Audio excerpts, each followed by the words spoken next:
jab, uppercut, leave you laid out on the floor. Try to duck and roll, hit and miss, now you counting stars. Should've practiced more, should've hit the mask, get out there more. Claim that you're the best. You gotta show me, son. Actions over words, baby boy. Is you real or what? Talking way too much, world come. Back sports, talking way too much, world come. Back sports, talking way too much, world come. Back sports,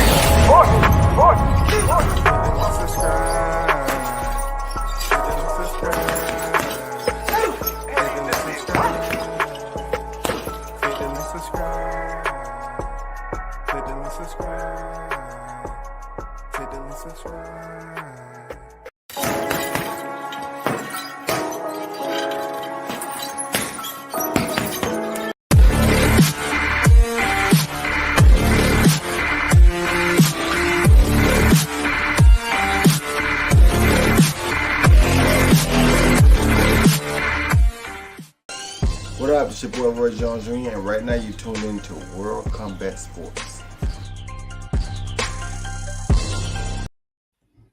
What's good? WCS back on deck. Salute to everyone that's in the building, man.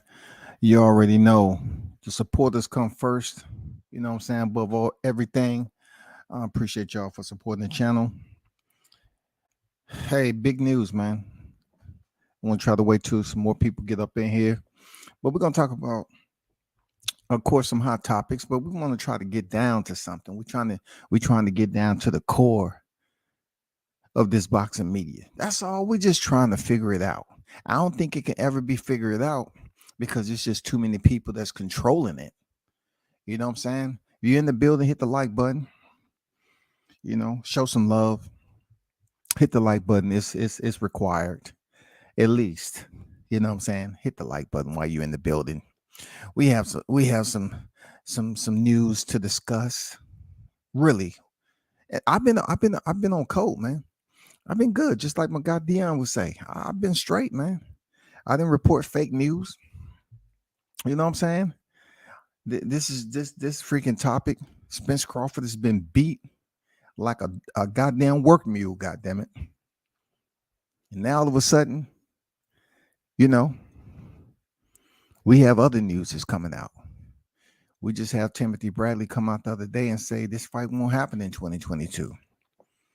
You know what I'm saying? But yet, I read another article.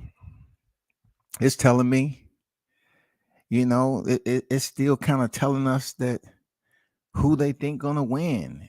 You know, is Crawford going to win? Is Spence going to win? We still got news media putting out active, updated information on predictions.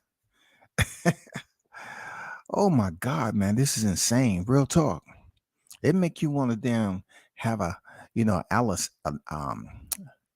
Alisand. You know what I'm saying? Y'all know what an Alisand is? It's a freaking psychological checkup. It's a psychological evaluation, dog.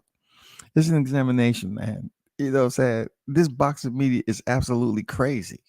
You know what I'm saying? Shout out to the thumbnail. You know what I'm saying? I try to tell a story. You know, I'm getting a little bit good at telling stories without going into all that Photoshop shit. You know what I'm saying? That's my style. That's what I need to do. But the thumbnail is boxing media, truth to lies. Truth to motherfucking lies, dog. I want to ask y'all, when it comes to the boxing media, do you feel you hear more truth or lies? I want to ask the sound-minded boxing fanatics, do you believe you hear more truth or lies? And either which that you choose or select, please provide a why. That's it. Just provide me with a why. I'm not asking for much. Just give me a why. I know it's Friday. Andrew Charles on deck. What's good, Andrew? I know it's Friday. You know, some of y'all got shit going on, but just give me this. Just give me this little bit of window, and let me know when it comes to hearing news pertaining to boxing. What holds a higher percentage, truth or lies? When I say higher percentage, I'm talking about the volume of information that is shared out here to the public that we are retaining, we are sponging, and we are cataloging and regurgitating what do you think we hear most of? Information that is consistent around the truth, or information that is consistent around lies? I need to know. I just want to know, man. It's getting to the holiday season. I'm here to kind of clean this shit up a little bit, like I've been trying to do. I just need for you all to participate. Tell me what you hear more of, truth or lies, because this has been going on for quite some time. And I already, been on here before. I said, hey, covering boxing is a dysfunctional relationship. I don't get this type of damage. I don't get this type of abuse when I'm reading up on MMA, mixed martial arts. Notice I said MMA and not the UFC. UFC is promotion. When I read about MMA, I don't get this type of abuse. You know what I'm saying? This violence, this disappointment. I don't get it. That pretty much fights play out the way they do. And then give or take a week, they already done schedule if the fight's going to be a rematch or not. That's the golden part about it, man. They allow fighters to step back in the cage and fight. They allow the best to fight the best. And then whoever's next in line, you fight the best. If you become the best, then the next person going to fight the best. And then you might get a common opponent that fought you before and lost. They might get another shot at you now that you champion. They may get another shot at you. And you beat them already en route to trying to get your championship fight. That's how mixed martial arts work. But for boxing, oh my God, this relationship is worse than being involved with a crackhead. You know what I'm saying? Being in a relationship with a woman who is battling an addiction. You know what I'm saying? It will steal from you. Every now and then it will freaking make it seem like the relationship is going great and you getting along and everything is sweet. And then you come back, you dip away for a little bit, you come back, the information is totally changed. Everything that she has discussed to you earlier was absolute lie. It was just to get your attention. And then she act like, what you told me earlier is not exactly true. It's a bold-faced lie. Did you know that? When I told it to you, at that time, I believed it was the truth. That's when I told you. But it turned out it was a lie. I don't have anything to do with the lie. I just remember when I was telling it to you, I felt deep in my heart that I was telling you the truth. I can't control anything else now. I was just going off what I heard. I'm telling you, man, this shit is crazy. So No Name says lies. Okay. Shout out to Big Blunts and Boxing on deck. What's good with it? Salute OG. Salute to you, bro. Andrew Charles, most of the information we get is made up. Don on deck. Salute. Truckload of lies. Truckload of lies, man. What you think? Blunts and Boxing. You didn't put what you think of there, man. Man, damn near everybody in the chat. We sitting at goddamn 99% right now. The people believe that the boxing media is full of lies, bro. Like now, notice I just didn't say YTC. I'm talking about boxing media in general. Like, why does it have to be a hocus pocus? I've been on record as doing a live that boxing consists of hocus pocus. Within hocus pocus is what? Illusions. Illusions is set to have you believing something is happening, but it's really not. That's boxing. It's full of hocus pocus, man. It's full of a lot of trickery. You know what I'm saying? Witchcraft, magic. You know what I'm saying? Misleading information.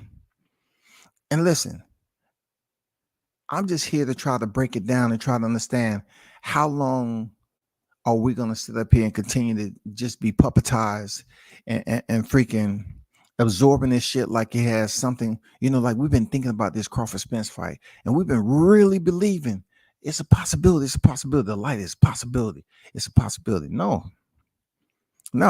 When you hear stuff like this, and this is for instructional purposes only.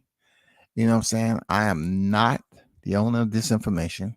Shout out to Fight Hype, but I just want to give you an understanding of what Floyd Mayweather said pertaining to this fight.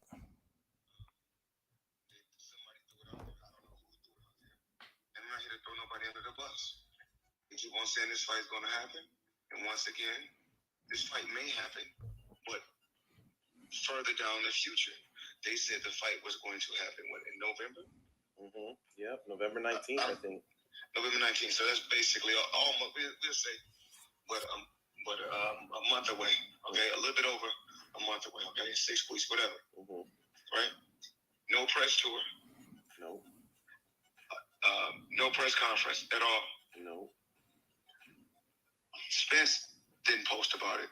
No. Crawford didn't post about it. So please stop listening to these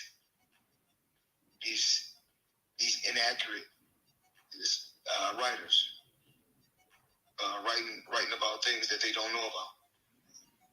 And we spoke about this before. Well, how do you know this and how do you know that? Once again, me and Al Heyman is business partners. Me and Al Heyman speak every day. So no one can say I'm with Floyd Mayweather, but I'm not with Al Heyman. No one can say I'm with Al Heyman, but I'm not with Floyd Mayweather. We're one.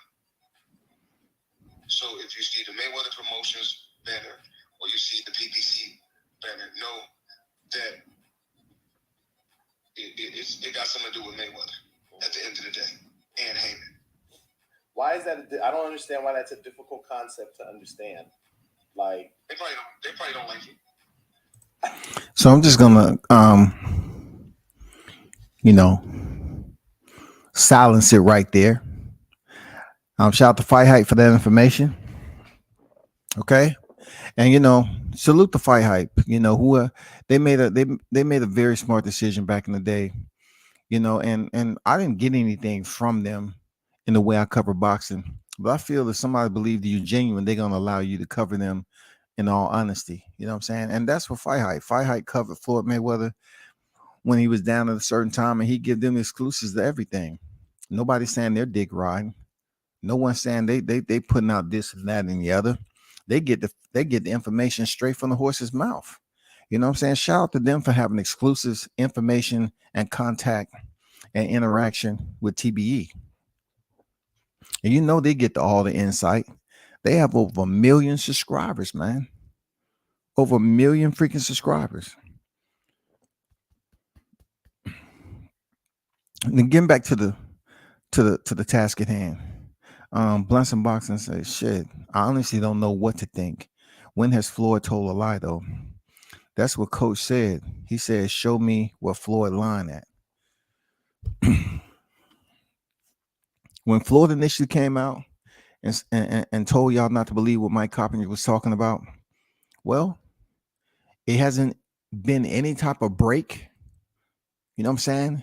Any type of existing or added fracture to what he said. No one has been able to come online and disprove what Floyd said initially. Now he stays in the shadows doing what he does. Then all of a sudden he comes back out again. Now, what I just played for you really don't make a difference to me at this point, because Floyd has always stayed in online from the first statement he made. He said, don't believe it. He said, when it happens, I will announce it. Floyd Mayweather said that shit. He said, when it happens, I will announce it. So this right here is not breaking news to me, because Floyd has been in line with what he said initially. That was truth. But what Floyd said today and what he said back then, that's not what my thumbnail is about. My thumbnail is about all the collective information that has been disseminated through the airwaves, and it's straight up pollution, bro. It's straight up pollution. Boxing is an annual sport, man, and we have media both exterior to the YTC. I'm talking about Facebook media. YouTube media, mainstream media, Spotify. Man, we have media that talk about boxing all over, right? With all those entities, it is exactly like boxing. The information that you receive, you can't trust it. It's unregulated. You know what I'm saying? How are you going to sit up here and try to hold information accountable on a sport that's not even regulated? So we see a lot of things that circulate in the sport of boxing that we can't believe is going on. But yet, when we hear the information firsthand, I'm talking about firsthand for whatever you heard it, not firsthand physically contact directly. When you hear finally hit the airwaves, now the listener has to process and to say, is it truth or lies? Is this truth or lies? I've always said you have to wage it against 2 or 3 other sources. Now, every now and then we do use our own source and say, hey, our own sources said this, this, and this. Now, the only way that it can be debunked or someone attempt to debate it is if it comes up to be absolutely opposite or wrong in general. You know what I'm saying? But this topic right here proves a lot that's been going on in the sport of boxing. People have created, people have sit up here and interwoven their own freaking fabricated fictional tales about this fight. They believed they was close to the camp and people was telling them the fight was going to happen and all this other shit. It has just been one of the worst media excursions that I've been attached to covering the sport. This has been the worst. I thought some of the shit that was going on with Deontay Wilder was bad when it was Fury and how people was talking bad and ridiculed and, excoriating him in the media and being personal, talking about his daughter. I mean, just talking about he was a classist type dude. He wanted to catch a body. He wanted this, that, and the other. They were speaking on things that actually happened. But hearing the people say what they had to say was disturbing. But this right here is disturbing on a whole nother level. This is disturbing because you have media groups who pretend like they want to speak on boxing in such a healthy way. You know what I'm saying? They believe that what they're speaking on about these two fighters is nutritional media reporting. They feel it's healthy, that they can create lies and fictitious narratives and put it out there just so they listeners can latch on to it. In reality, the shit has been fake news. It's been so fake that it has pretty much forced the camps, certain people within the camps, to speak out about it. Not only that, people that we supposed to believe, which we can't knock the Idicks, the Iolis, Raphaels, Coppingers. We can't knock them as if information that they tell us is 100% incorrect. We can't do that. We can't do that shit. We just have to decipher what is truth and what is lies. And the only way we're able to get some type of accountability and consistency with it, we have to do our own research. We have to dig with a long shovel and try to find out if the information is at least out there from other, 2 or 3 other sources. That's all. And those 2 or 3 other sources cannot be YouTube channels. It can't, bro. It can't. Only if I can find this shit out here on the mainstream network, and then I'll say, okay, let me check out some of these YouTube channels and see what they're talking about. Then I have some more clarity. You know what I'm saying?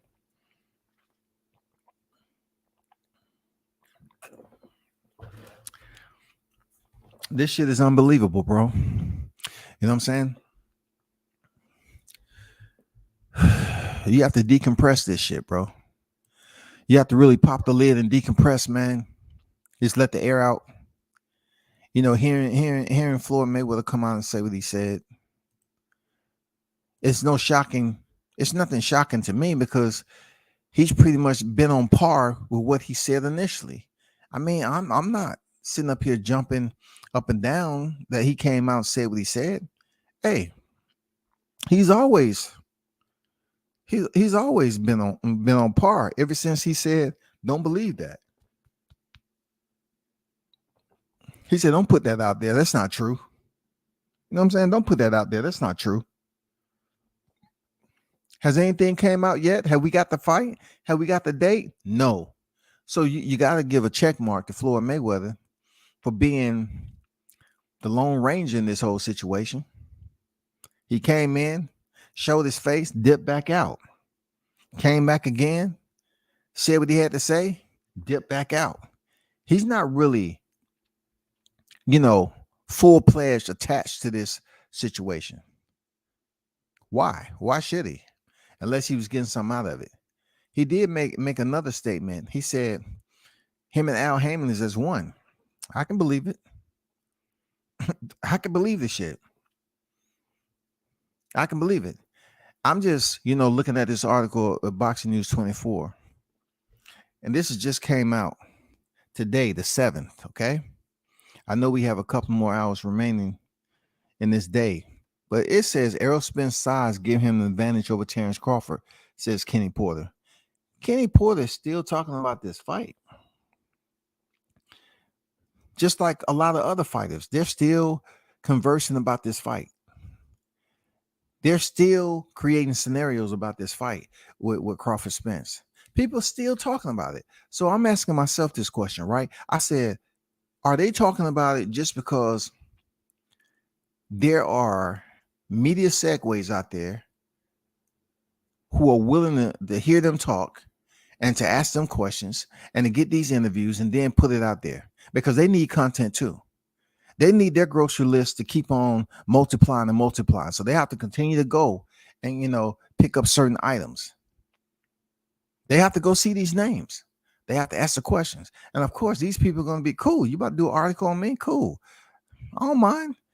You know what I'm saying? Because if they're talking about you, you're still important in some type of way. So, you'll hear familiar people out here continue to talk about this shit.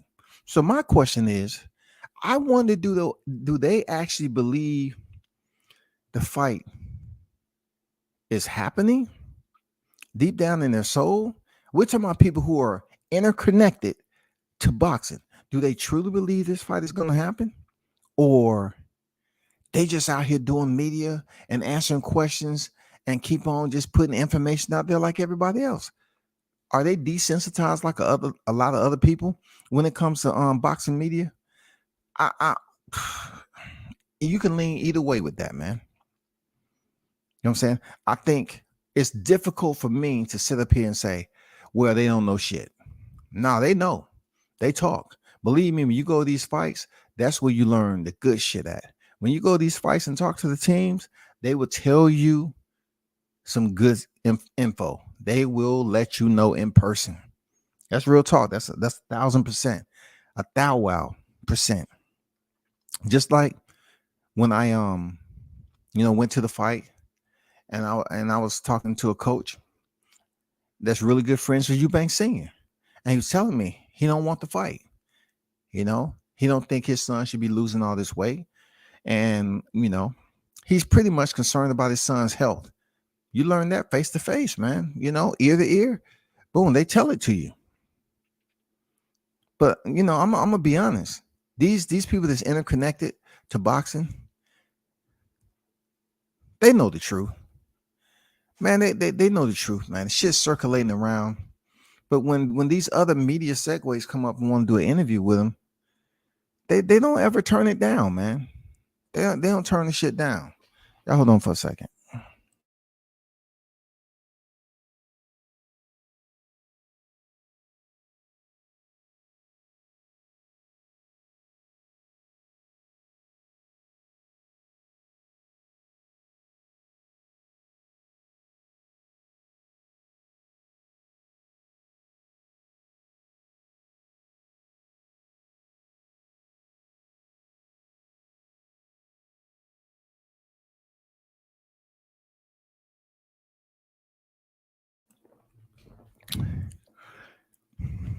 He said when he referenced the clickbait, what did you think about that?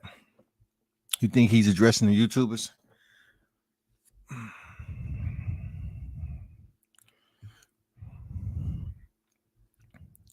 Okay, the term clickbait, right? Does it strictly pertain to YouTubers? What is clickbait? What is residual benefits to clickbait? Just so you can click on the title, right? You see the title, and mostly you see this virus on YouTube, right? Okay. Clickbait is to gather attention, to lure somebody in to click on something, right? I'm going to say he was talking about the YouTube community. All right. The reason why I say that is because clickbait runs rapid on YouTube. It is a plague. It is a swarm. Yes, it's just like the locust. It is a swarm. Not only, look, the clickbait, it is contagious, bro. It is contagious. Oh, I'm not gonna get too deep into it, but that clickbait shit is contagious, and they know it's contagious out there on what he's talking about. They know it's contagious. You know why they know? Because people come back to them and ask them about it. We go to fights and people ask about clickbait. Clickbait, just to get you to click and put a view on their channel. Clickbait is considered what? FNN, fake news. That's what clickbait is considered. So yes, I think he's identifying and pointing out the YouTube community. Some of us, they know who they are. And the reason why it's associated around YouTube is because these monetized channels, they want you to come to the channel by all means necessary. They want to build up their place in the algorithm. They want to continue to build up notoriety and attention for their channel. So a lot of these cats become, like I use the word, desensitized to the way people perceive them. They may know damn well they putting out clickbait information. They don't give a fuck about it. They just want you to click on it and listen that they're talking about something totally different from the description. But long as you click and give them the view, that's it. You know what I'm saying? It's almost like they said, you're old enough to figure it out. If you choose to look at the title and you think it's not 100% authentic, and when I say authentic, I'm not talking about somebody typed it in there and it wasn't a bot. We're talking about authentic to pertaining to the topic at hand, something that's not fake news, authentic. So they saying, you know what, you're an adult, you can figure it out. So people be clicking on these motherfucking clickbait titles, and then the person in there talking about something that's totally different. I've been on record as talking about the question mark posers. Those cats who put question marks at the end of their damn title, misleading people to click on the motherfucking video. I put that out there. You're not gonna find anybody else out there that start going in on these cats that was using question marks for people to damn click on their shit. That is the ultimate clickbait attachment right there. Crawford Spence happening, question mark.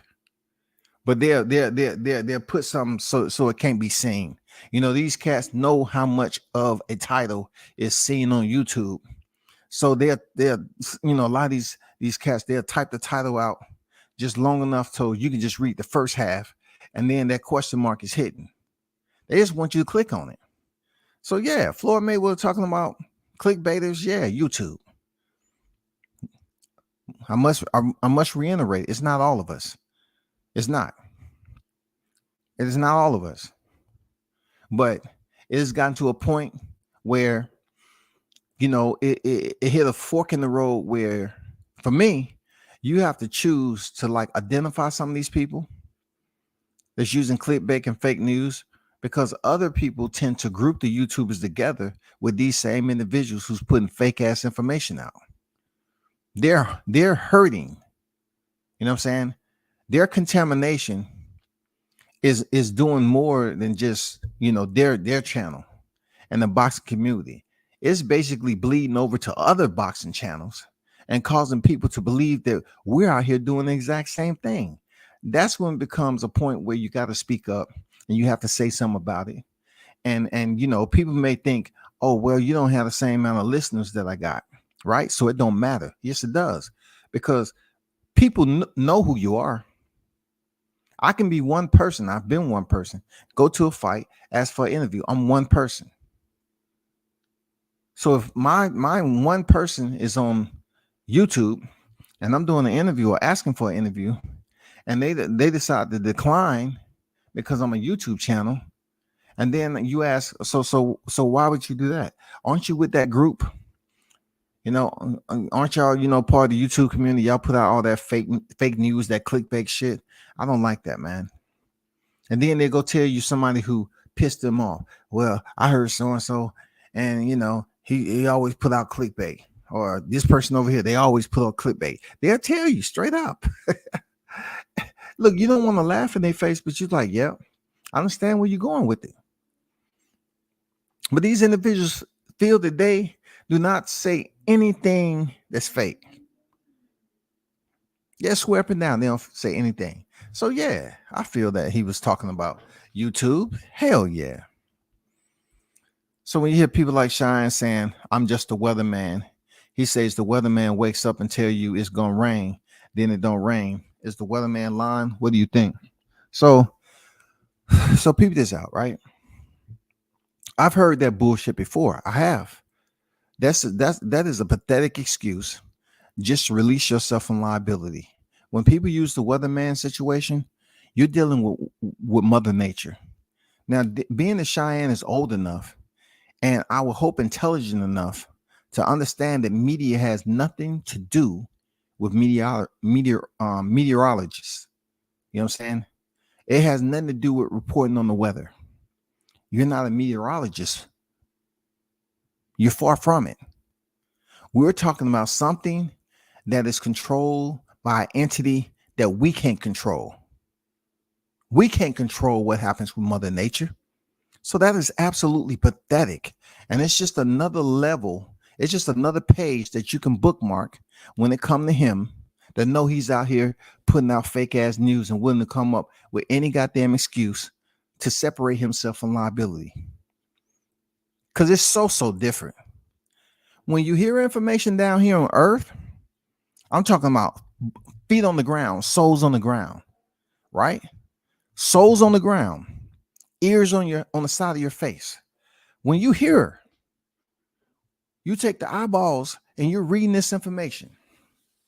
You have a choice. You're in control of the keyboard. You're in control of the search engines. You're in control of the amount of time and effort you want to put in to research that.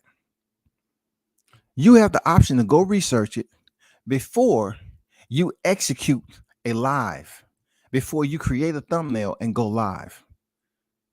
Tell me a motherfucker that's sitting up here telling you at 2 o'clock you're gonna hear some thundering.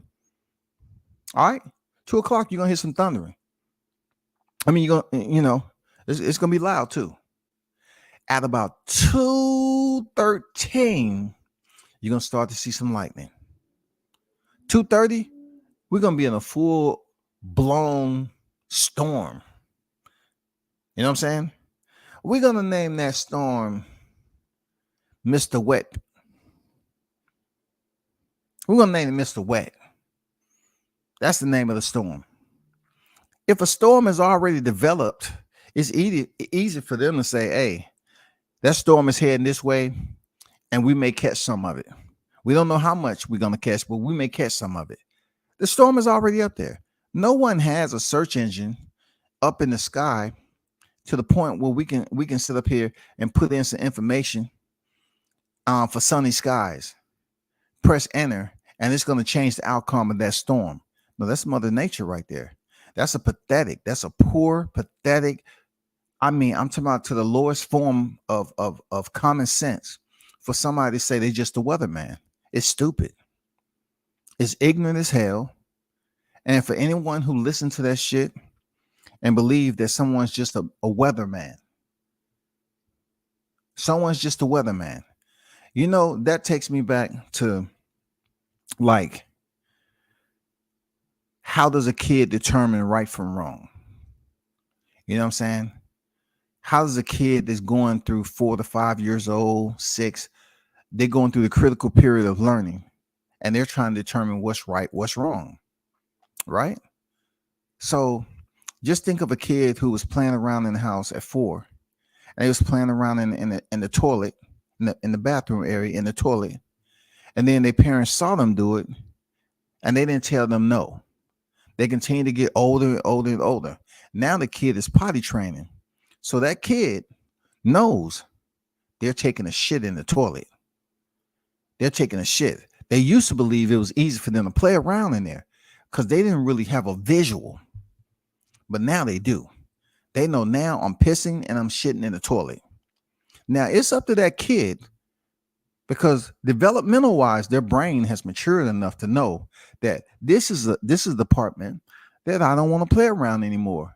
The reason being is I've actively seen something play out that I'm a part of. I have control of that shit. The same shit that comes out my ass into the toilet, I have control of it. Boom, it's going into the same toilet I used to play around with. How do I remove that shit? Boom, I flush that motherfucker. Once I flush it, it disappears. That doesn't mean you go back and play in the motherfucker. You know that now I'm not doing it because it's dirty. I just looked at that shit. It didn't smell or look good. So I know shit is not something that I want to be a part of. It's dirty for me to put it on my hands. So I leave it alone. I don't go back in the motherfucker and play around with it. Now, it's a learning experience with that shit too, because some parents will automatically tell that kid, stop, don't play in that, don't play in that. And they'll never tell them why they shouldn't play in the toilet. Because the kids, they never seen anybody take a shit in that motherfucker. And they get older and older and older. Now they potty train and they start to take a shit in the toilet. They go to the potty and then they start shitting on the toilet. Now it's active for them. They have the connection with this media shit and being a meteorologist and using the meteorology excuse for your reporting. It doesn't even connect. It doesn't even connect because you're not educated enough to tell what the weather's like. You couldn't get your ass in front of millions on a news station and read the people, you know, the storm and the weather and everything like that. You couldn't do that. You couldn't say, "Oh, I'm just getting the news from somebody and I'm reporting on it." Not even close. This information don't fall out the sky. Let's be honest with ourselves. This information don't fall out the sky, bro. When this information hits and it's coming from one channel, that means that person was actively engaged in disseminating contaminated media out to the public. And they knew deep down inside they had control of their actions and they chose to follow through with it. They know the shit was fucked up. They know the shit was clickbait, fake news, but they chose to do it. You don't get that choice as a meteorologist. You don't sit up here and think you're going to tell some news and it's fucked up and you ain't going to lose your job. That's another thing they're not telling you. These people that receive news, they can report that it's going to be rain in the forecast. That's because they're going off what the radar is telling them. Satellite information is telling them. When you're sitting up here online creating damn false ass narratives, and then you putting thumbnails up and going live all the time with fake ass information, that's up to you. That's all you right there, bro. Everybody else to do that. That's all you. That don't have nothing to do with the sky. I wouldn't expect a grown ass man to say some shit like that, but yet I would expect grown ass men to act like that. Real talk, release themselves from liability because they don't have enough dignity and intestinal fortitude to look themselves in the mirror and tell themselves, stop lying to yourself, stop lying to the people, and stop lying to yourself.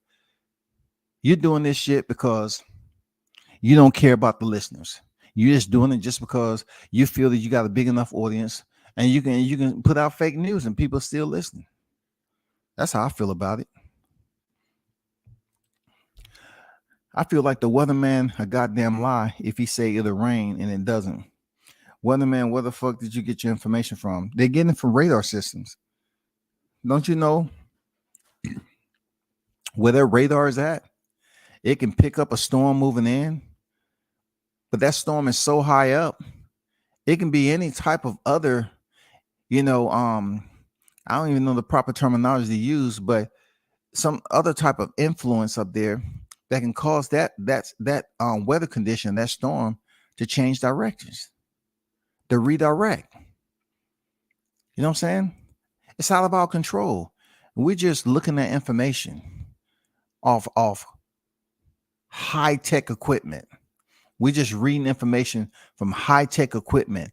That's what our readings are giving us. Here on YouTube, they're not reading any high-tech information from nowhere. They're creating the storm in their own fictitious type of psychological process that they go through. They're creating all this up top, and they're deriving a story, and then they go tell it to the people. That's all that is. They have control of this down here. They don't have control of that up there. So the analogy is poor, pathetic. It's freaking, it debilitates the listeners. And everybody should be intelligent enough to basically decipher what's truth and what's lies, man. That's bullshit. I definitely like that a lot. Of the rumors and stories that get leaked out are specifically designed to manipulate the boxing social media airwaves. It is, man, because they know we're freaking gullible. We're freaking gullible. We're a part of a system where if your channel is monetized, it provides you the ability to make revenue, right? We all know that. But then it comes to a point where certain individuals choose to dedicate their life into this now. They choose to commit to cross over and be a full-time YouTuber, right? So they feel it's going to be a gradual increase of income. So if they see the increase, they say, guess what? All I have to do is start injecting false narratives on a consistency on these specific topics right here, and it will increase my viewership. I don't care what anybody else say. The money is coming in, and that's all I care about. I don't care if anybody thinks it's 100% authentic or true. I don't care. That's what they're saying. So they continue to do it. Next he'll be out here, hey, I'm doing it for everybody. I'm doing it for my family. I'm doing it for everybody. The squirrels, I'm doing it for everybody, man. Why can't I just be free? Yeah, for real. I agree with that. Also, some of the shit got to be scripted. It's like throwing the meat to the wolves and watching their behavior. And then once you see they respond, throw out more. It's all about feeding the listeners, you know what I'm saying, and getting them adjusted to what the menu is going to be. A lot of these channels, the listeners understand what's on the menu already. You know what I'm saying? If they used to stale crackers, that's what they used to. They used to the peanut butter that's going to goddamn get you constipated with the crackers. They continue to eat it because they've gotten used to it. They know that's what you're going to be serving, and they're used to it. It's an acquired taste, bro. It's an acquired taste with this media shit. You know what I'm saying? A lot of people have gimmicks. I don't have no motherfucking gimmicks. I can get merch, any time of day. That's not something I chose to do. People have gimmicks. They want to put all these damn acronyms and names associated to what they do. You know what I'm saying? They really don't have too much going on in the reality. And then they choose to base all their everyday life on YouTube. That's tough. That's tough because YouTube isn't promised to be around in the next 10 or 15 years. It's not promised. It's just so much going on right now. You know what I'm saying? So as adults, man, you got to learn how to pick and choose what you want to listen to and what you don't.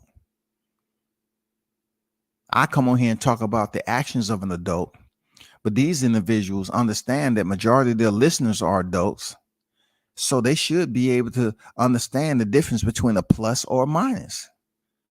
The plus is if you want to listen to what these motherfuckers are saying, continue to click the motherfucking video. The minus is if you don't, stop listening to the channel. That's a simple separation. You know what I'm saying? That's a simple separation. Process of elimination, man. You either listen to it or you don't. And the reason why you don't want to listen to it is because of this. You know what I'm saying? That's how I see it, bro. The major investors and managers don't put too much energy into it, but they got people that keep an eye on it and dabble in the ruckus. There's some people that really make really good gains, on YouTube, and that's not never me, having a problem with that. It's just when people start to group you with certain individuals that you don't have no attachment to, or when you're doing this shit remotely and you reach out to certain people and they say, well, I have to wait and see because I don't know you that well. And I just know a lot of YouTube information is not authentic. You know what I'm saying? A lot of YouTube information is false. A lot of YouTube information is deceptive headlines and descriptions, lies, clickbait. And they know the channels are monetized. They know the channels that are monetized, and they know the channels is willing to go through ins and outs by all means necessary to get that view. They know that. So since they know that, they're pretty hesitant about checking the box and say, okay, I'll come over there. That's why a lot of boxers don't fuck with YouTube, dog. Because just because you can go ahead and give an interview don't mean you have loyalty. They hear the people talk about, I'm not a fan of the fighter. I'm a fan of the sport. And you see people interview important individuals in the sport of boxing. And then they'll turn around and you will hear them on there trying to go to war with them. I don't get that at all. Oh my God, dog. Like some of these cats have some very, some veteran boxers on the show. And you would think it's to talk about their history. You think it's to talk about blended topics dealing with their era of boxing to now. No, they'll mention something that's totally opposite, bro. They'll bring in either another black fighter, and the fighter that's being interviewed on the panel is non-black, and they're trying to blend it into racism. It turns into an all-out monologue of someone excoriating one of these veteran fighters who went in there and look, fought their ass off back in the day, and chose to trust someone to come on this YouTube, and then they find themselves on the front end of a verbal thrashing, and they say to themselves, "Man, I get this person in the ring, I'll fuck them up." But right here in their domain, they're talking all this shit. You know what I'm talking about. Those of you that follow the shit, you know what I'm talking about. That's the type of shit that discourages fighters from coming on YouTube, bro. Because you got some people that always want to tie shit back to race. Race. The fighter that you have on your panel has nothing to do with the fighter you're talking about right now. Nothing at all. You want to give a generalization on the point that you're trying to make, but it's way off the mark. It's way off. You just want to make them feel uncomfortable because of who they are and what their skin color is. You know what I'm saying? That's why people say, man, don't fuck with that YouTube shit. Word of mouth travel fast in boxing, bro. It travels fast. Yeah, they got to have eyes chilling in them chats. Yeah, man. Sir Senior on deck. What's good, Sir Senior? Pop on deck. What's going on? What's good? Man, I wouldn't expect these niggas to say the shit they do or do the shit they do. It amazes me. YouTube is what it is, man. It's a motherfucking kaleidoscope. It's constantly changing. And you gotta be you gotta have some type of system on how you go about listening to it. You can't come here and just stay heavy. You can't anchor down and stay heavy all day, every day. Listen to this shit, because you're gonna start finding yourself getting delirious up in this bitch, man. You're gonna find yourself with migraines and headaches on here. You can't stay here all the time and listen to these cats, because this channel is gonna be saying this, the next channel is gonna be saying that, then this channel over here is gonna be saying something different. And then you're gonna find a way to tie it all in to make sense, because not all channels are on the same sheet of music. So you got to find out whose instrument is playing a tune that is going right off the sheet. Some of these motherfuckers be freestyling, and others be, okay, this is where I'm at with it right here. You know what I'm saying? This is what I read, and I'm telling you, I only got this from a single source. So don't believe everything I'm telling you, but I'm going to speak on it. Now, I'll believe somebody that says that rather than somebody's coming up here saying, this is true.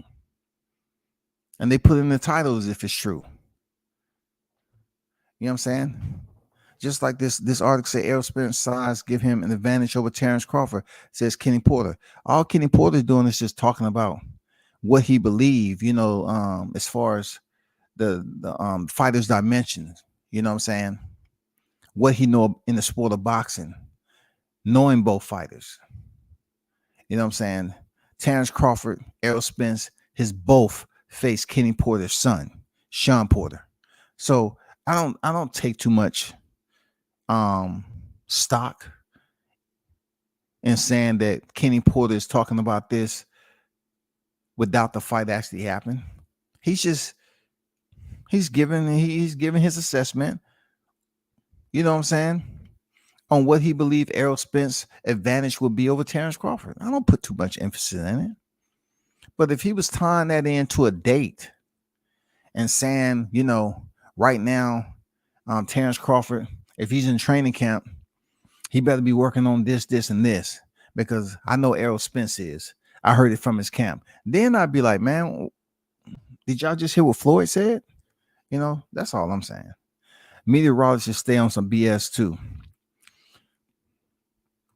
Tell me why would a meteorologist, right, have to sit up here and fool the people? Now, my only point is, if a meteorologist is choosing to lie to people who's tuned in about them having sunny day Monday through Wednesday, but the holiday is coming up, holiday weekend is coming up, so they want to say, oh, let us put up, it's going to be thunderstorms, you know what I'm saying, Friday, Saturday, and Sunday. If they choose to do that, they have a lot more to deal with when it comes to repercussions of people calling in and be like, damn, it didn't rain Friday, it didn't rain Saturday, and it didn't rain Sunday. This is not one time.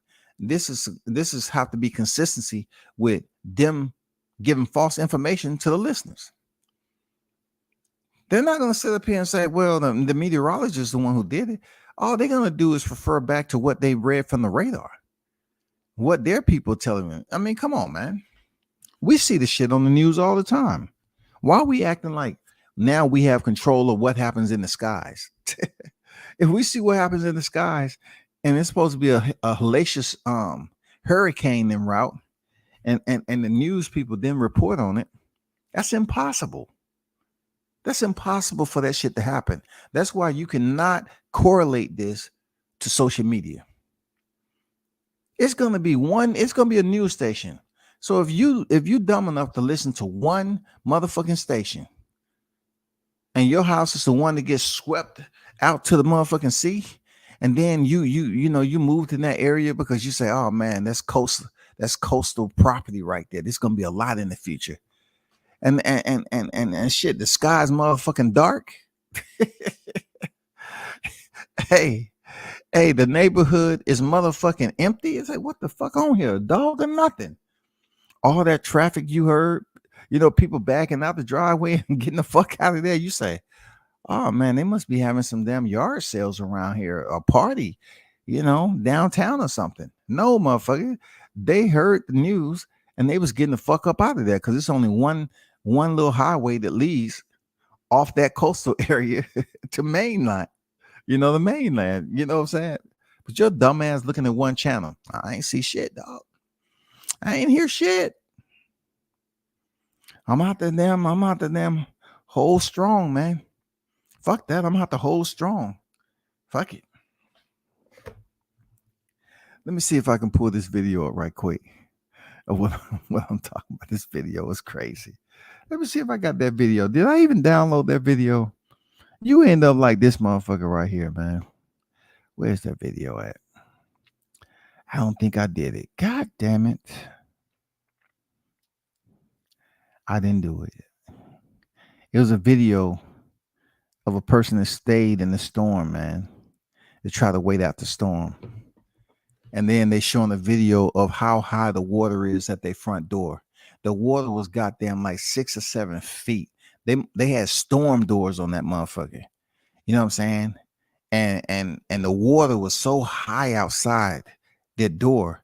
They was sitting in the house videoing how the swell kept coming in, going out, coming in, coming out. Sometimes it seemed like it got damn near to the point where it was going to cover the front door.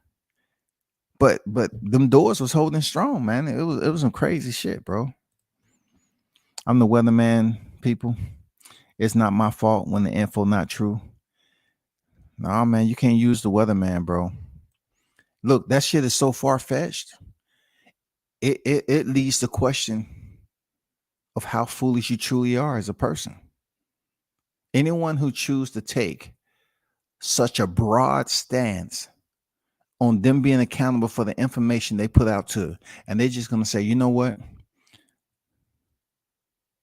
I have no culpability because I'm just a weatherman. You know what I'm saying? I'm just a weatherman. Well, it's two different systems that's in place right here. Two different systems. And one system is so far above this social media system, it doesn't even make sense for people to sit up here and try to say, you know what? Let me try to troubleshoot what the fuck they saying. Let me brainstorm this shit. Let me brainstorm this motherfucker, dog. They might have something here. The weatherman, blah, blah, blah, shit changed. Sunshine, rain, sunshine. It's going to be 80 degrees. So what happened with the degrees? What if they say it's going to be a high 85, but yet it only get up to 78? Do they have control? Is there somebody around here turning the knobs? I'm going to turn that motherfucker down today. That shit ain't getting hot today, dog. No, stop it, bro. Nigga, what you mean? It's not your fault.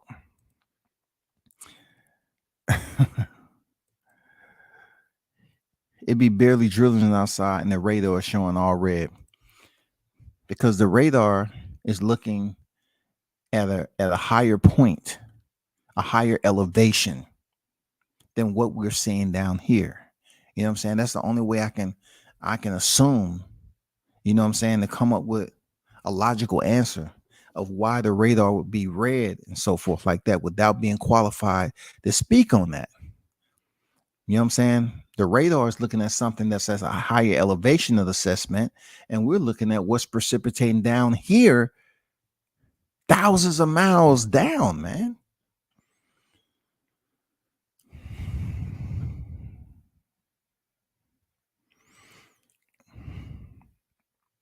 They have a group of mindless people they filter money from. Look, I never worry about this money shit from them. I don't care. My only concern is what you're willing to do to get it. There's a lot of cats that's willing to step on people, lie on people, sit up here and castigate people, create false narratives on people. But you're making your money, though. You know what I'm saying? If you're making your motherfucking money it's so-called you getting the coins or you getting the bag, then guess what? Why are you sitting up here trying to tear down a motherfucking channel? Like I listen to that shit, right? When I used to do this shit back in the day, I used to listen to how people come at my channel, right, for the views or whatever, right? But I wasn't on here all the time. I was just heavy on Facebook. Every now and then I get on YouTube. I said, man, I don't really want to deal with that YouTube shit. And I just started to do it. But listen, perfect example. When Cheyenne was up here telling people in line, he would always emphasize the amount of people that's in my chat.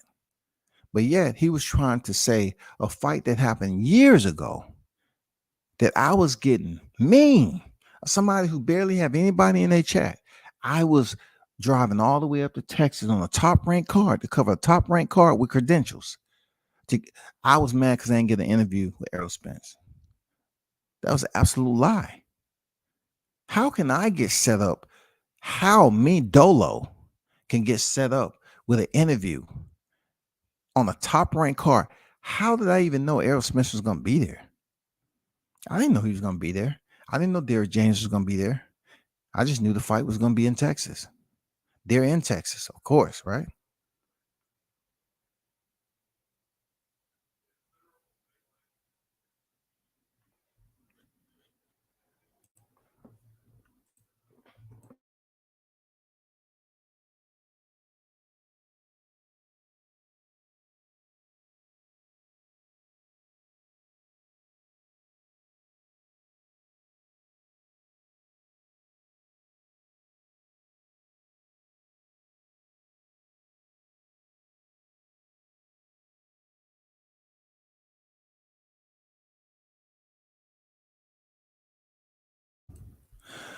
Man, I'm streaming every PBC event from now on into infinity.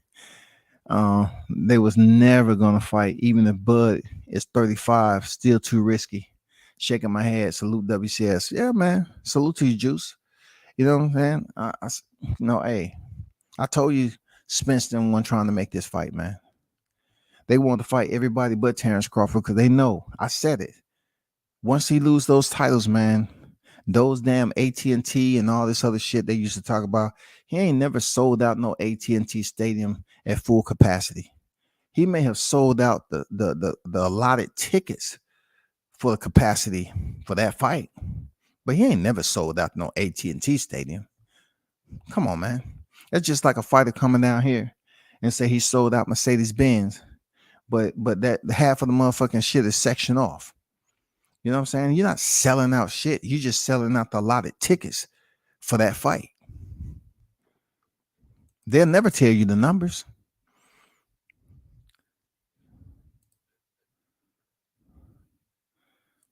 What's going on, Michael? How you feeling, bro?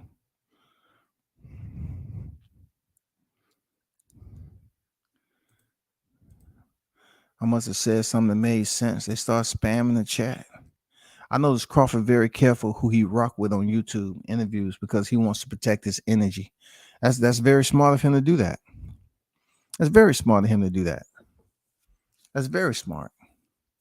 But you have people who come over here and say they're not a fan of the fighter. I've been on record. I am a fan of the fighter. I'm a fan of the sport and the fighter. You know what I'm saying? But also you have to look at, you got to get to know somebody. Like I've been all around the world. I've seen a lot of freaking fighters. Well, I wish I could have, been camera heavy back then and taking pictures with what I've seen overseas. Some of the gutters that I went into, some of the schools I had the opportunity to visit and train at for a certain period of time.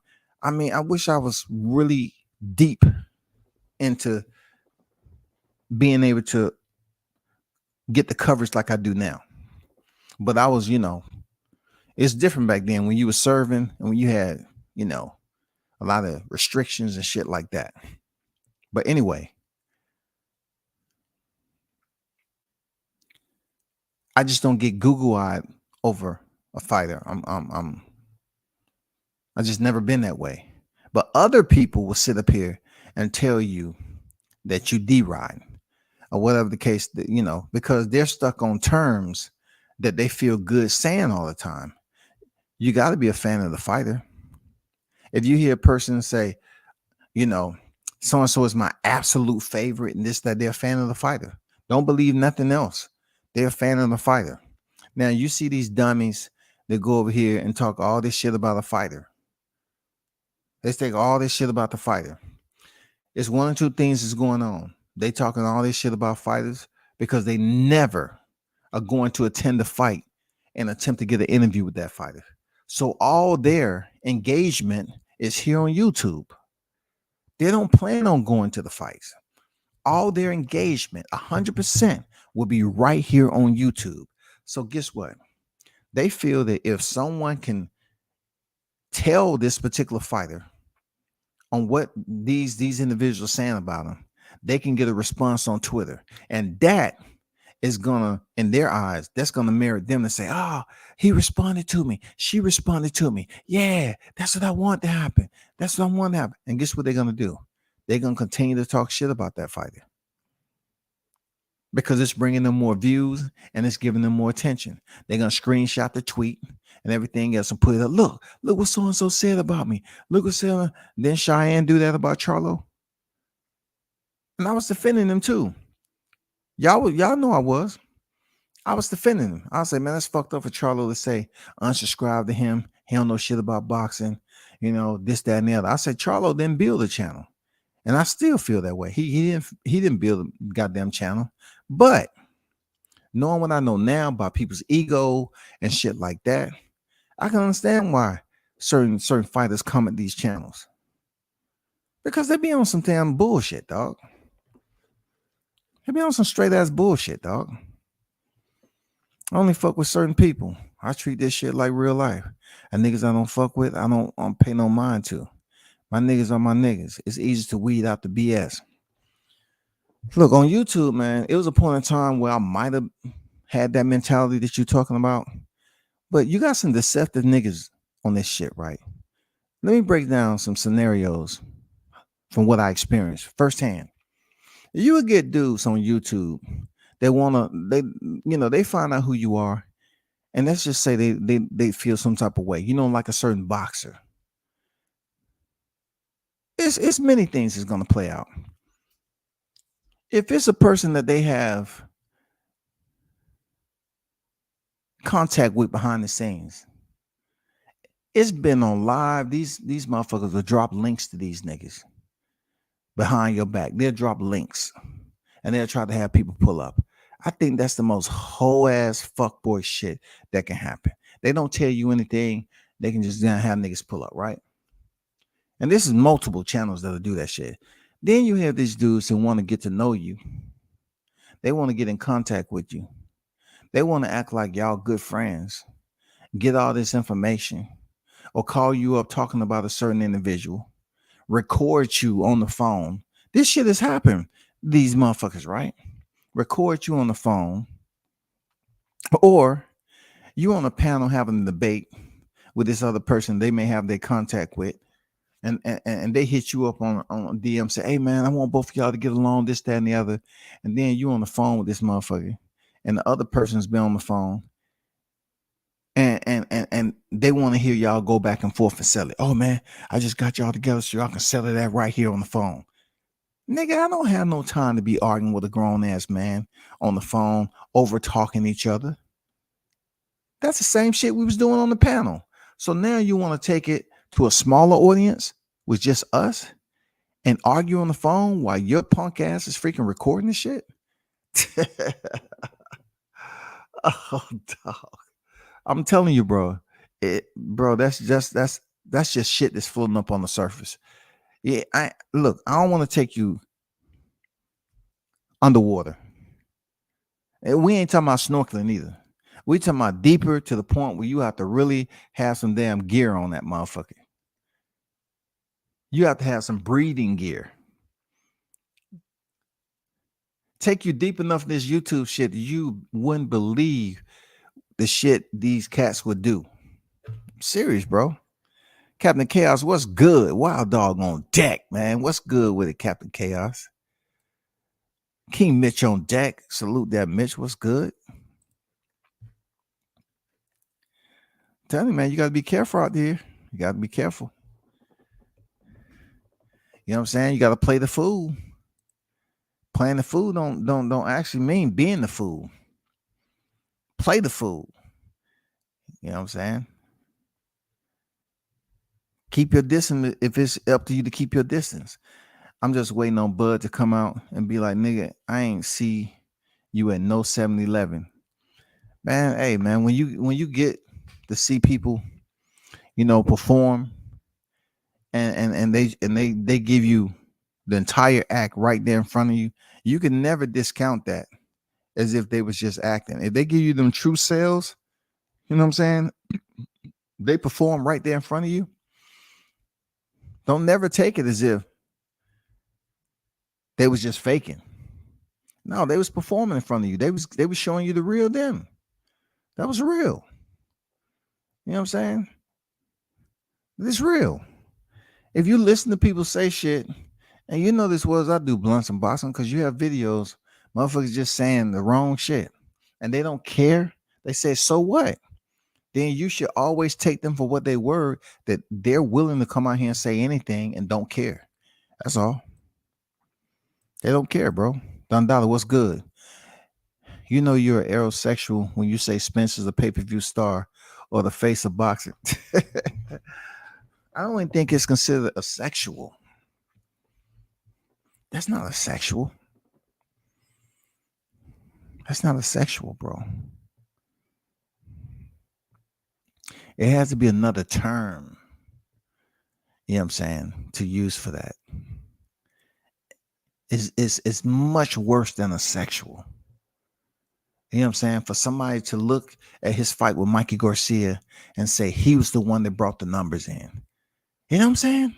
Like Mikey Garcia has nothing to do with that. Like Mikey Garcia, Mexican fan base, or why all the brothers want to fight a Mexican because, oh, guess what? They have a country behind them. Why they want to fight the Filipinos? Oh, they have a country behind them. You know what I'm saying? But when it comes to blacks, another black, well, ain't nobody gonna buy that shit, man. Ain't nobody gonna buy that shit. But they give all the credit to Spence for so-called the numbers that he fought when Mikey Garcia is his dance partner. The numbers. Seriously. It's much deeper than sexual, bro. It's much deeper. Real talk. You need the right dance partner to be a pay-per-view star. I don't think Arrow's a pay-per-view star at all. He doesn't have the numbers to be considered a pay-per-view star. They just want to use that wager just because the debates that went on between Crawford and Spence, Spence Crawford, Crawford Spence, Spence Crawford. They had to come up with something. You know what I'm saying? They had to come up with something. So they want to say, oh, he put bus in the seats. He put bus in the seats. And the numbers were freaking exacerbated beyond belief. But they still want to talk about he did all the heavy lifting. He put bus in the seats, heavy lifting all the fucking time, dog. That's just old. Look, I caught on so early to Blue and his bullshit. This shit was not rocket science. I can tell a shaky nigga when I see one. So I started doing my homework and paying attention and saving receipts. Hey, you did, didn't you? Shit, you did. That mother was a true Terrence Bud Crawford fan. And Bud never lost. And he switched over. He switched over and say, yeah, Errol Spencer beat Bud now. For sure.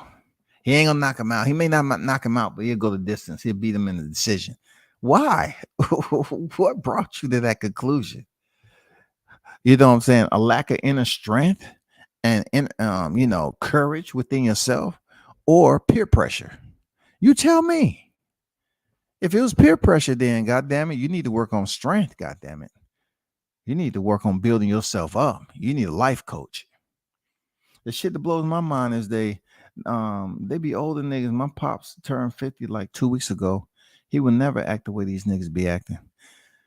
YouTube provide people with a domain, bro. You gotta understand.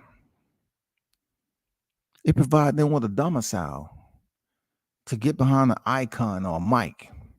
They worrying about me not showing my face when they don't seen me before.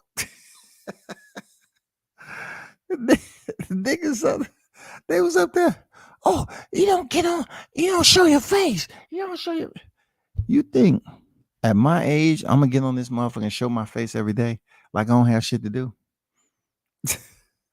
Like I don't have company over this motherfucker sometimes. You think I'm gonna show my face every time? No, I don't have to, man. I don't have to. I mean, look, they say if you show your face, it provides your audience a more deeper personal connection with you. So more people tune in your channel. You know what? I agree with that. You're right. You're right. But hey, I do it at my pace like I've been doing. It's all good, bro. These guys are groupies. They only act tough when they're around their peers. Man, look, Don Dada, you already know. You've been around, man. Dude, you already know, man. Groupies, I have to line that up as being, spot on, man. Oh my God, dog. This is just unfucking believable. It's just unbelievable how some of these guys click up with one another. And all they want to do is get on here and talk about homosexual insults. Dude, I don't get it. I don't get it, man. I thought back in the day, we used to talk about, man, I'll take your girl. Man, don't bring your girl around me, true player for real. You know what I'm saying? Don't bring your girl around me, true player for real. You know what I'm saying? It used to be disrespecting somebody's girl. But now it's niggas is continuing to talk about dick this, dick that, homosexual type insults and obscenities, having telling them motherfucker to goddamn get them fellatio, social media fellatio, dog. You know what I'm saying? And look, they adamant about that shit too. They kick a nigga off their panels, continue to, I'll suck my dick, nigga. You ain't shit, nigga. Suck my... And he already done kicked them off the panel. They continue to tell the shit like they really want the shit to happen. Show up to my crib, nigga. I'll give you the location. You show up there, that motherfucker come out in a pink motherfucking robe. Hey, I didn't think you were showing up. Motherfucker be oiled all up, man. And that nigga be like, nigga, I came here to fight. If you call it fighting, I'm telling you, when I heard a nigga like just for blunts and boxes say you fill a nigga out and you know whether you're gonna fuck with him or not, whatever. I can do that shit without even engaging, motherfucker. I can see a punk ass motherfucker when I know it. But I heard a motherfucker the other day talking about butt plugging. You know who said that shit? G5, dog. G5 said that shit, dog. I had to shake my head like, I ain't have no problem with G5. He is who he is. He hang who he is. He don't talk shit about me. But he's not even anybody I'm putting emphasis. But he made a butt plug comment. I was like, what the fuck? Butt plug? Y'all niggas need to stay away from porn, goddamn. Same-sex porn. Y'all need to leave that shit alone. Butt plugging? Wow. Let me change subjects, dog. This shit is crazy. Matter of fact, my pop's got a YouTube channel. He in the car business. He got a podcast he working on. Okay, for sure. That's what's up, man. Well, you already got the experience, to help him out. You know what I'm saying? Shout out to Blood Boxing on deck, man, with it. Retro boxing and documentaries. What's good, Blood? Ain't nothing on here but a bunch of clickbait hoes and dumb storytellers. Then dumb niggas don't know boxing. I feel you, bro. I feel you. But you can't have a debate on somebody else's channel because it's not a debate. It's a full-blown old men going back and forth over something they're not receiving any type of pay on. Like, and then when it comes down to it, it all depends on who can overtalk one another. And if you're on certain people's channel, they will mute you. They will freaking kick you off the panel and act like you the one who retreated. I learned the game off experience, man. Like you go over there and you think you're going to have a legitimate debate because this person got a big ass mouth and they roaring and barking all the time. And then all of a sudden they got you muted and you've been trying to talk. And then they bring you back on the panel. You talk and they mute you again, put you in the back. I say, oh, that's what I thought, nigga. You ran. Yes, that's it. Run. That's it. Run. And they put you in the back. Man, you already know what it is, blood. You know how I go, dog. Shout out to Boxing Conversation with Reggie Owens on deck, man. What's going on, Reggie? How you feeling, bro? I gotta catch Reggie's freaking lives when the sun come up, because goddamn it, you look at the Jeffrey Dahmer series at nighttime on this channel, shit. Your ass gonna be going to sleep different, nigga. Your eyes gonna be wide fucking awake looking at the ceiling with a knife in your motherfucker. Because you fucked around and looked at one of Reggie's damn videos, man, or documentaries. Shit, dog. Motherfucker, get up and check the closets. They said the door locked, that motherfucker. The door locked. Okay, cool. Let me grab another knife over here, put that shit on the mattress. Damn, shit, I might have to fight a motherfucker, man.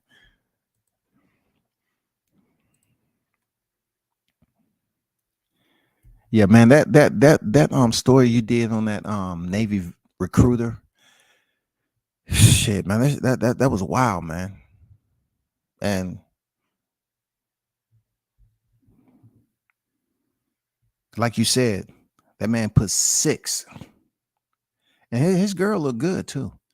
I mean, his girl looked like she had looks. I mean, that's one thing that I learned traveling the world. You know, I had opportunity to be involved with some beautiful women that I never thought I'd meet. Whatever, because everywhere I went, I wanted to explore. When I touched down, I wanted to go out into the gutters.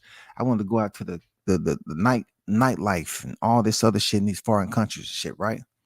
But peep this out. As a man, back then, I wasn't mature to hold down a relationship with a beautiful woman like that, because looks ain't everything. But for him to have the wife he did, put 6 kids, it's just incredible, man. It went out the way it did, because not only did the mother get her life taken, his life ended up get taken also. You know what I'm saying? Having a shootout. But for you to do this, like, let me tell you how this play out in the military. I had a partner of mine go through somewhat a similar situation with cheating on his wife over and over again, right? And it kind of played out a little bit different in the end, though. Excuse me. So this is what happened, right? In the military, if a spouse is married to a service member who has a pretty decent rank, and that service member is providing income, and just like the story Reggie did, this guy was obviously making some pretty goddamn good money, because he had bought a hotel lot that he was planning on going there and working at to give back to the community. I mean, he was making some money. You know what I'm saying? He was doing what he's supposed to do. But on the other hand, in the military, man, on duty station, you have access to so many women. Real talk.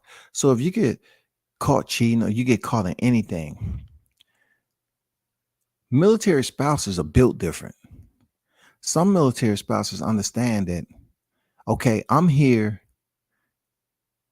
to check off not the bucket list. I can't put the bucket list. I'm here to check off. I'm here to go through my checklist. My checklist, I've invested so much time in this veteran. I'm going to stay here for a certain period of time. So I rate half of their benefits or a percentage of their benefits. So that freaking military wife is going to hold strong. They know he's going out here on deployment. He's going into foreign countries. We get liberty, and we going out there for liberty. Real talk. We ain't nowhere close to home. We going out there to liberty. All right. So she knows I'm gonna stay there. She knows he out there. That don't mean she gonna go out there and fuck around. But she knows her husband's out there fucking around. Then 2, you get a spouse who knows that her husband's out there fucking around, but yet he has a certain amount of rank on him. That rank comes first and the 15th. They're bringing income into the household. Not only that, it's kids to support. It's benefits. The kids get free medical and dental. The spouse get free medical and dental. You know what I'm saying? Everybody's happy. You get PX privileges. You know what I'm saying? You get to go to the exchange. You know, the prices are different. Go to the commissary and all that shit. So Once again, the military spouse looking at that shit like he bringing income into the household. Then let's get to this particular situation where obviously she was a nice looking woman. They had 6 kids. He was well established, 19 years in the game. You know what I'm saying? 19 years in the motherfucking game. I'm gonna be honest with you. I didn't freaking read that story. I got all this information from when Reggie did it on his channel. I was just sitting back there listening because it was intriguing to me because I know people that's been through that shit, right? So you got the third part of it where you have the wife that's already passed her tenure to get a certain type of freaking compensation for the rest of her life off his retirement. She's been there long enough. She rates it. Okay. She rates it. Not only does she rate that, but she knows damn well if they separate right now from the spouse, the husband committing adultery, it's several things that's going to go down. His pay is going to get garnished to help pay for them kids. Automatically, he ain't going to see it. The pay is gone. I know that first for a fact. The pay is gone. All right. Then he's going to get either whatever form of punishment under the UCMJ, whatever article they charge him with. You know what I'm saying? They don't like adultery. It's a lot of motherfuckers in the military commit adultery. As long as you don't get caught. Once you get caught, they got to make an example out of you. So seeing him go up here, his wife was one of those seasoned freaking wives. Just put out all these kids. She was very comfortable. She probably knew that nigga was out cheating. He knew he was out there cheating. He had 19 years in the game. She's about to get paid. She got sick of it. So in order for them to have a domestic violence dispute, she didn't care anymore.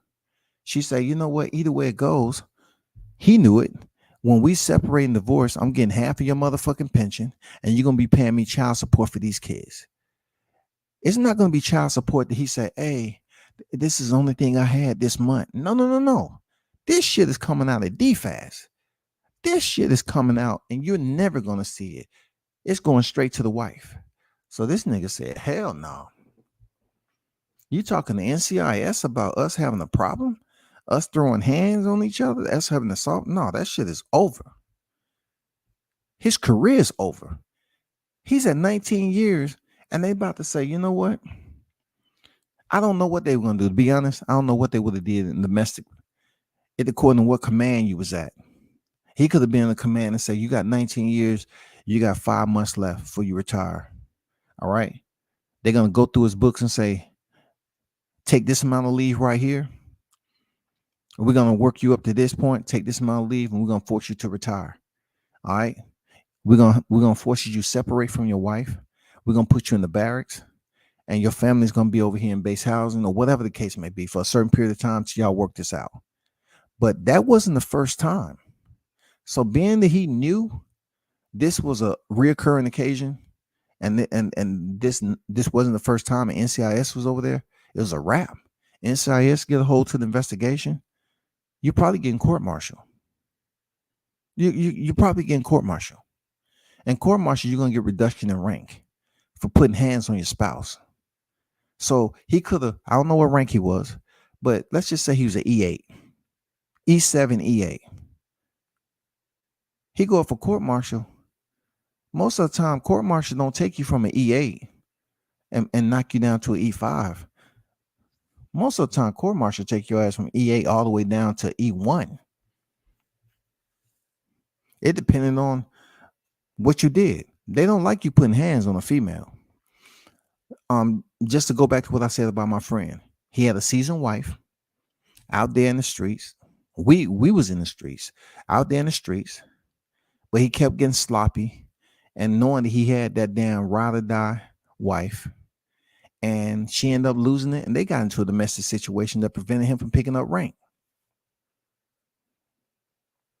He ended up picking up the rank, but he ended up not picking up when he was supposed to. Twice, I believe. Just because she came up to his job and was freaking, throwing hands in the parking lot. Because he was cheating with somebody in his unit.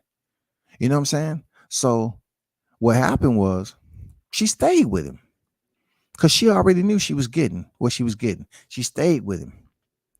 And then when he ended up retiring and he continued to say, I'm not attached to the military no more. I can go do what the fuck I want. She tried to commit suicide. You know what I'm saying? She was at where she was at. She felt it was gonna be cool if she just ride it out, go out the motherfucking door with this nigga, and she good. No, no, not the case. She said, man, I can't deal with this shit, man. I thought it was gonna be, calmer waters when we got out the motherfucking service. Nope. She tried to commit suicide, man. And he's up there talking to me like he's innocent. I'm like, nigga, do you know I know you? Come on, bro. I know you, man. Salute my brother Big Muscle Boxing up here. High school football game. The power done went out. Damn, dog. What the meteorologist said it was gonna be sunny skies and the storm rolled in. Cause we was just talking about that shit earlier. They try to say motherfuckers want to say they the weatherman up in this bitch, so they can get up here and say some wrong shit, blood. And it's just like they the weatherman. They can get the weather wrong. Don't nobody go up there and hold them accountable. You know what I'm saying? If they say it was gonna be 90 degrees, you know what I'm saying? But it only came up the high of 82. You gonna hold them accountable? If it's supposed to be sunny all week, but yet it was precipitation Thursday, Friday, and Saturday. Are you gonna go out there running up to them saying, "Oh, you was wrong. You was wrong. You clickbait."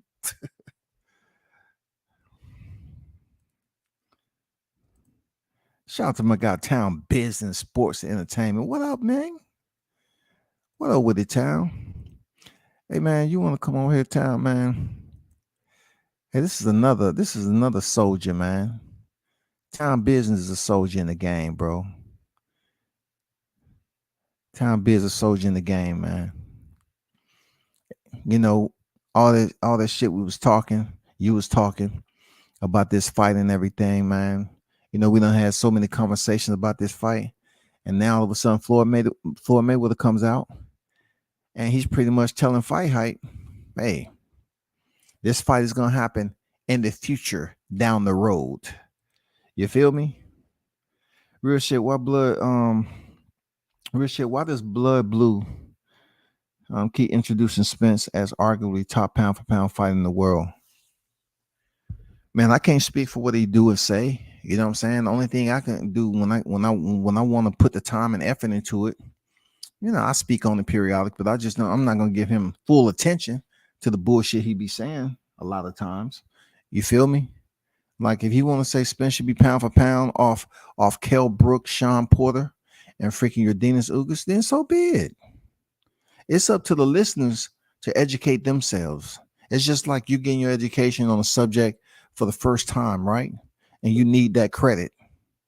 Well, guess what? With that credit, for whatever the subject is, you have to study your ass off. You have to go through the curriculum, study your ass off, and make sure you get the assignment correct to the best of your ability or higher. You feel me?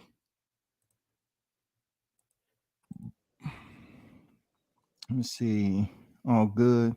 Motherfuckers used to hate me because I used to make that girl laugh. Hey, see, look, this is a perfect example. Look, this is a perfect example I'm talking about, right? This is a perfect example of what I'm talking about, the way it used to be. Real talk. I didn't fuck with people's girls now. I wasn't that type of nigga that goddamn, want to prove a point and fuck with a girl. I was a nigga that didn't say shit to your girl when you brought her around. But I can get the vibe if your girl wanted to get at me. I wasn't too much doing it, but this is the perfect example. Back then, that is true. That is true words, man. If you can make another motherfucker's girl laugh, 9 times out of 10, you can get her. Period. Why knock out? I'm about to get to you, Big Blunts and Boxing on Deck. What's good with it? He said, why knock out? Be pretending he on the phone talking to niggas before the face. Why not just actually call the nigga? These niggas weird. Hey man, hey Blunts and Boxing, I'll tell you like this, right? A lot of cats on here have gimmicks, man. And old ass niggas have gimmicks too. And they feel it's comfortable for them to do it because they in their own domain to have gimmicks. That's why. You know, if you want to act like he on the phone talking and doing that corny ass shit, then let him do it. You know what I'm saying? He's still mad at me because I spoke up on his damn bias ass polls that he be putting up, and people be in there kissing the ass on who they believe, you know, that's getting bodied on the panel and all that. What's good with you, bro? I'm chilling, man. How you feeling?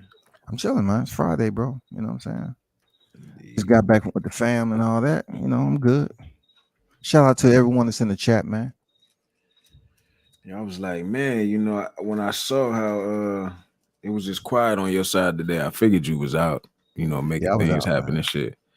So that's Yeah, why, because originally I was gonna call you. I was gonna call you up the rhythm. I'm like, nah, let me text man and see if he know what's going on. And then I was like, you know, when you get a chance, drop in there and play that audio back, see what's going on.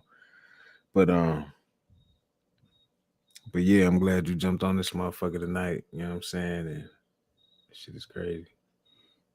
As usual. so as I asked earlier about the truth of lies, man, you know, what's your take on it? And when it comes to boxing media, do you think the percentage of what you receive is truth or lies? I want to go with lies, man. I mean, we got maybe half truths, you know what I mean? Maybe white lies and half truths. We can go with that. Cause I mean, some of this shit gotta, I mean, we can't say that was my whole thing with the live stream was we can't say for sure about anything. So how do we know if anything is true or you know, we can't verify nothing. We not there. We not there. You hear about all these people with their sources and shit, but they're not giving them no names. I mean, what you want to do? What can we do? We can't do shit. I got hold up for a second. I don't mean to cut you off, brother. Hey, shout out to Tony Boswell on deck, man. Much respect. At World Combat Sports in the chat. Stop in the show, support and hit the like button. Hey, always, man. Always, Tony. Appreciate you, bro. One love to you.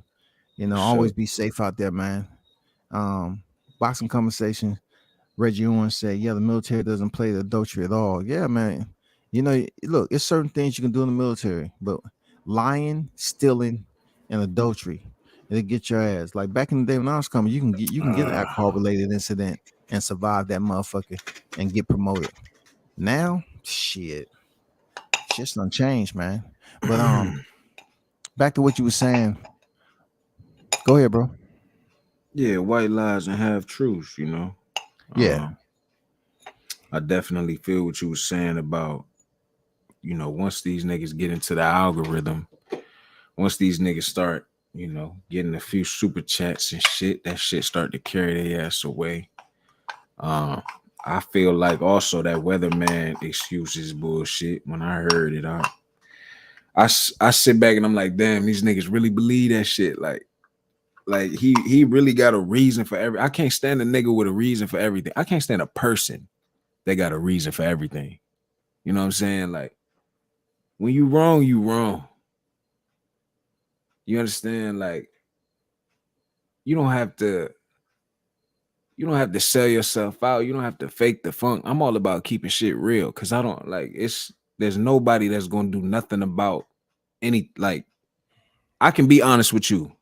I could tell you I could be like I'm not scared, you know what I'm saying? I don't have to put on the front because what's gonna happen? Who's gonna do what? You know what I'm saying? I could keep it real. I don't know. I just feel like they fronting and they faking, but the part that kills me, it's not that they do it, because I see niggas that do it all the time, but they my age or they young niggas. Like they young to me, like early 20s, 19, arguing on the phone, back and forth on the internet, doing corny shit, goofy shit. But I'm like, damn. I sit back, I'm like, damn, like I just said, my daddy just turned 50. I'm 29. My daddy just turned 50 2 weeks ago. I see these niggas, and I'm like, damn. I started thinking about my pops. I'm like, man, my pops too cold for this shit. Like, he's way too cold for this. He would not be doing all this shit. Niggas do, I don't know how they do this shit, but it's like you said, it's they channels, it's they platforms, they get an audience, and it's just like, you know, money changed people. It's like the rapper that get rich and never go back to the hood or start acting funny or start doing different shit. And it's sad. It's bad. It's bad for, to me, it's bad for the sport. But I see how I guess the white media, the Mike Coppingers and shit, I guess I see how they could benefit off of all the shit that goes on this motherfucker. I see how they could benefit off kicking out some information and letting these niggas sit on it and fester on it and know that they trying to make money and know that YouTube's kicking out a check. So we gonna give them this and see what they do. And then they sit back and they watch like a fucking lab experiment. We gonna tell them this.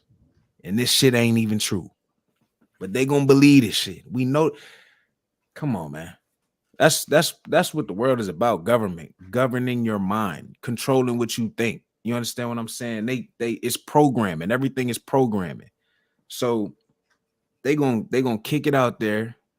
These motherfuckers with a voice gonna distribute it, twist it how they want to twist it. When the whole time they sitting behind the closed door laughing like a motherfucker. And niggas got no idea. But see, the one thing about Coppinger, he's getting paid regardless because he's getting permission. He's talking to certain people, and when he gets this information and he puts it out to the masses, he know they're gonna chop it up, man, screenshot it, and then it's gonna go viral. Imagine if Coppinger had his own channel where he was breaking this information. And you would go to his channel and people dropping super chats. And he put up there, he putting up there, I got some brand new news, get some brand new news. He can't do that because he's working for a damn mainstream network. So whenever he get the information, his information has to have a motive. Like it has to have a motive. He has permission. On here on YouTube, like the freedom that Mike Coppinger has and the freedom that we have on here is pretty much similar. It's kind of similar, but yet Mike Coppinger is going to get his money regardless. The people that's on here, they're trying to just build more people to come into their channel, and then they would think, well, they hoping that those same individuals start dropping super chats because you can have viewers and have nobody donate to your channel. You feel me? So they're hoping to say the same thing and get the same type of reaction that Coppinger, but Coppinger is getting paid regardless. These cats on here are just trying to build people up to drop super chats, which they're not even getting 100% of super chat unless it's Cash App. You know what I'm saying? I mean, Cash App is what you really should be pushing if they smart. But really, they gotta put taxes. You gotta pay taxes on all that shit. You know what I'm saying? So they're gonna pay their little piece off that shit. But even still, man, it's like Coppinger, he worked for ESPN. He got a report. I mean, I would assume it's like people who work for the news. You get the story, but then you got to go back and get the story approved first before you put the story out. You know what I'm saying? And if you go to get it approved, and the people you go to that got to approve it, they could take it and they tell you, nah, we want you to put this twist on it. And then you as the reporter got to go back and say, okay. As long as it's not an outright lie. Mike Coppinger speaking on Spence and Crawford said closing. Nearing. Is that a lie? Shit, how can we tell it's the truth? Closing and nearing doesn't solidify. It doesn't seal any type of information for a venue and a fight date.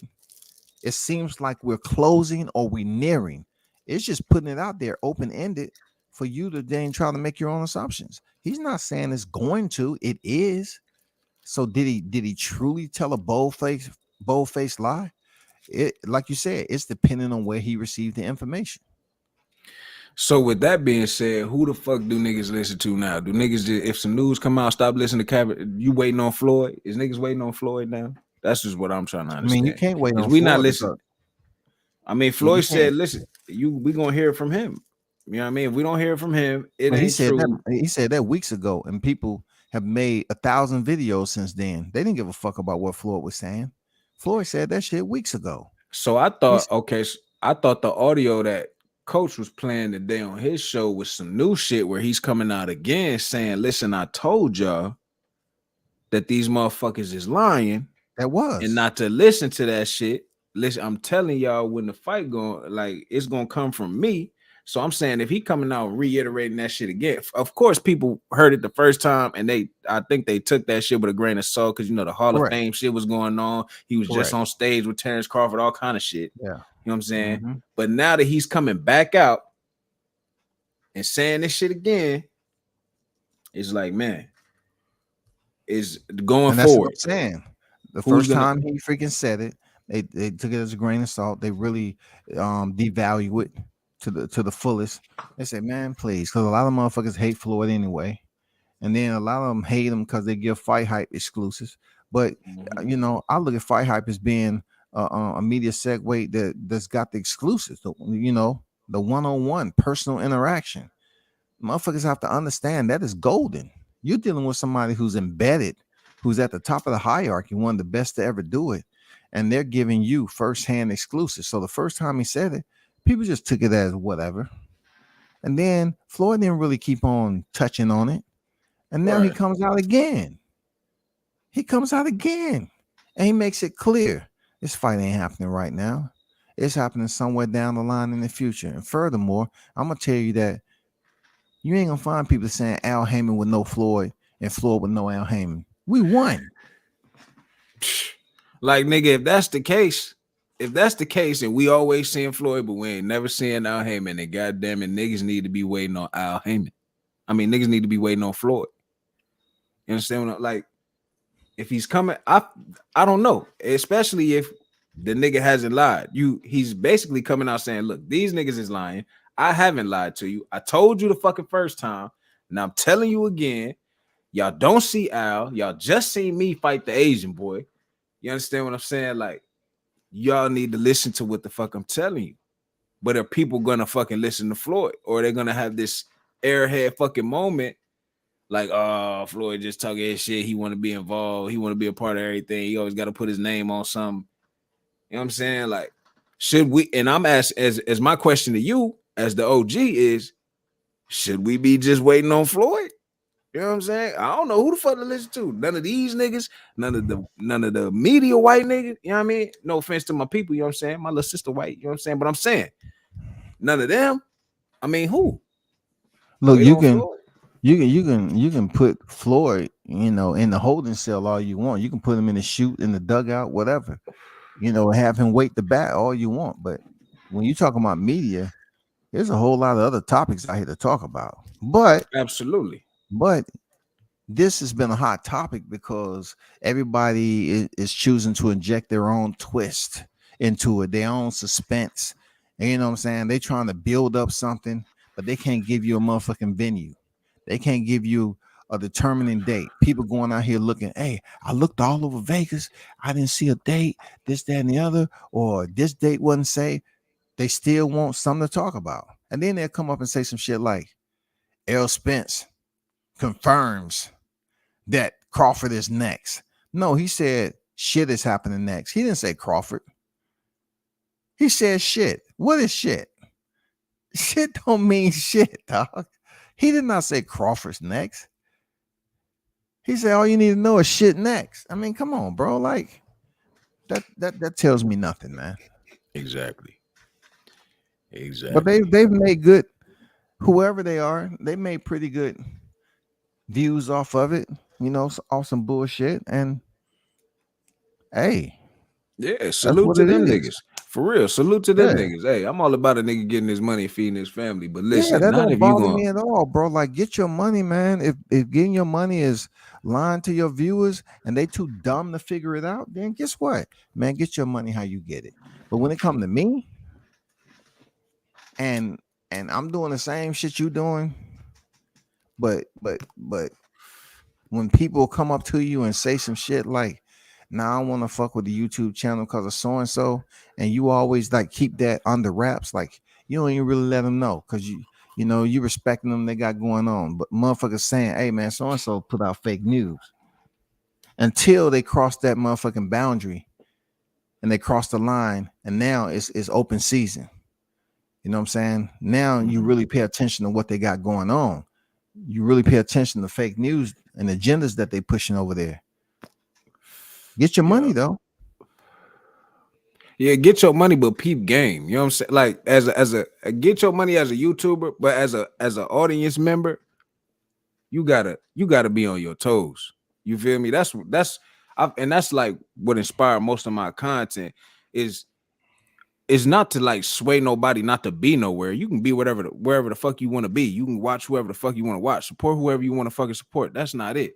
It's peep game, you know what I'm saying, and recognize what's going on in front of your face. Recognize the shady tendencies and the patterns that are clearly available to you to see, and don't let it go over your head. You know, like I said, I learned very quickly. I remember when Blue did an interview with Bozy Ennis some months back, and at the time my channel name, it was a different name and shit because I was on some gematria shit, so I had my name typed out a certain way for the gematria shit, and I ended up changing it to the Big Blunts and Boxing shit. But at the time, under that name, I went in the motherfucking chat and I told him, I said, man, like, I said, you was hella excited during that interview, like you was about to piss yourself. You know what I'm saying? Like, and he was like, nah, I'm just privy to information that y'all not privy to. Right. So So he let his ego respond to you instead of him you being feel me? sincere. Be like, Blunts, you right, man. I was happy to see it, man. You know what I'm saying? I was happy to see him. I ain't gonna lie. I was happy to see him. To me though, I saw that. To me, when I saw the interview and I heard how giggity he was, I got Mhm. like it gave me girl vibes and shit, right? So that's why when he went live after the fact, I said it in the chat. You know what I'm saying? I didn't want to blatantly call him a girl, you know what I'm saying? But I was like, yo, you sound like you was about to piss yourself. Like you couldn't hold it in. But right then I knew, you know what I'm saying? Like, okay, you're giving me like it just all added up when he started doing emotional shit, and I'm like, okay, it just all makes sense. I could put it all together so easy, and it's like I don't understand because you a grown ass nigga, but and then the switching up and shit, like it just wasn't. I started doing my research, seeing a whole bunch of other motherfuckers was talking about him, and it's like, bro, if you got a track record of people talking about your ass on YouTube from a couple years ago, you an ain't shit ass motherfucker. Like I would hope at no point in time ever while I'm on YouTube with a channel or something like that, that anybody would ever feel like they would have to, you know what I'm saying, talk dirty to me, like, or put some smut on my name, making videos about me and shit. Like, if it get that deep, like, you can call my phone. You know what I'm saying?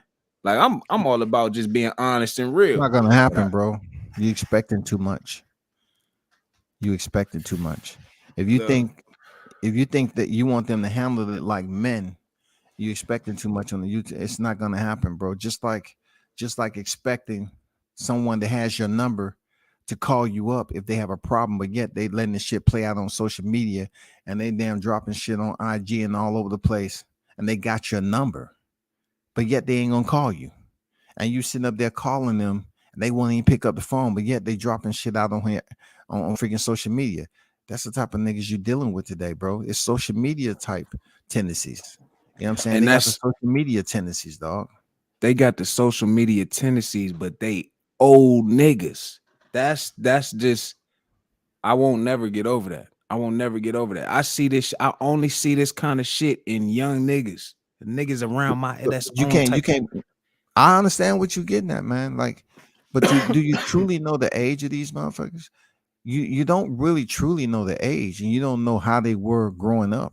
You don't know who they was around. You don't know how they acted. You don't know. You can't get in contact with the niggas that really know who they are, and they stop talking to them because you don't know them like that. You only know when they mention their age every now and then, and you say, "Damn, you old ass nigga, man, you up here acting like that?" Yeah, because it's social media, bro. Mm. That's why I say motherfuckers got gimmicks. You too old to have a gimmick. You know what I'm saying? You too old to have a Yeah. fucking gimmick. Hey, look, you see Dead Game Boxer said Crawford versus Ortiz, Earl versus Boots. What you think? A lot of people gonna think I'm just looking at Arrow versus Boots. Boots is mandatory.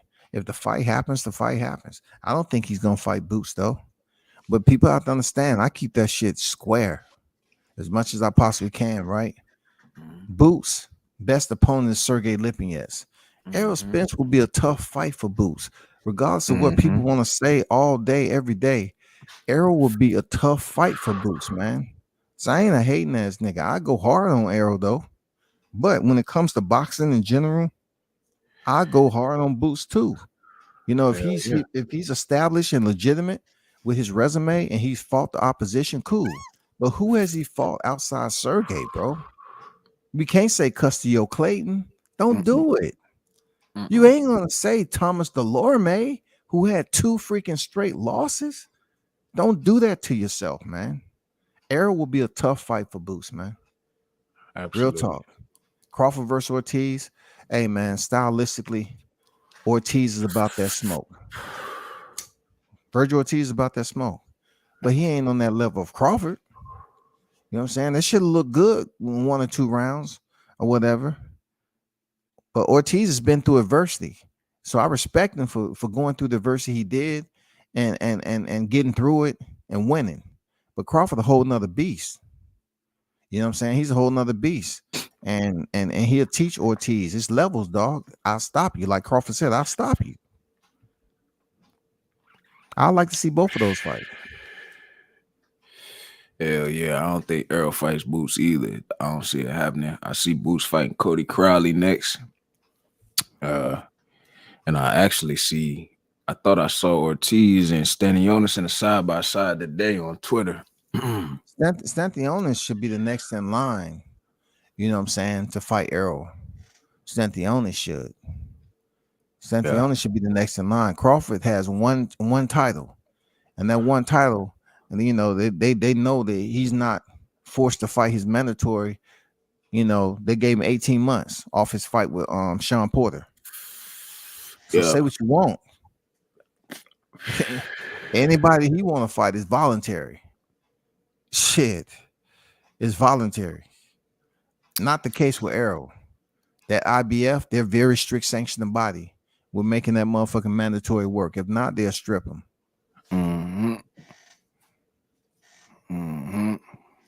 What's up with Juice Lee? What'd he say? Spencer Hall is about to put the most legendary spin on this new news. Unlike we've never seen, they crafting and engineering it as we speak, y'all. Spencer's toast. Nigga a fool, dog. Juice Lee a fool, dog. I ain't gonna lie. I seen him earlier in another spot. He a fool. He said Spencer's toast, man. I don't think I heard that in a while. He said Spencer's toast, man. Pop, what's the deal? Hit the link, Pop. Pop, what's the deal, nigga? Pop acting like he just came in here.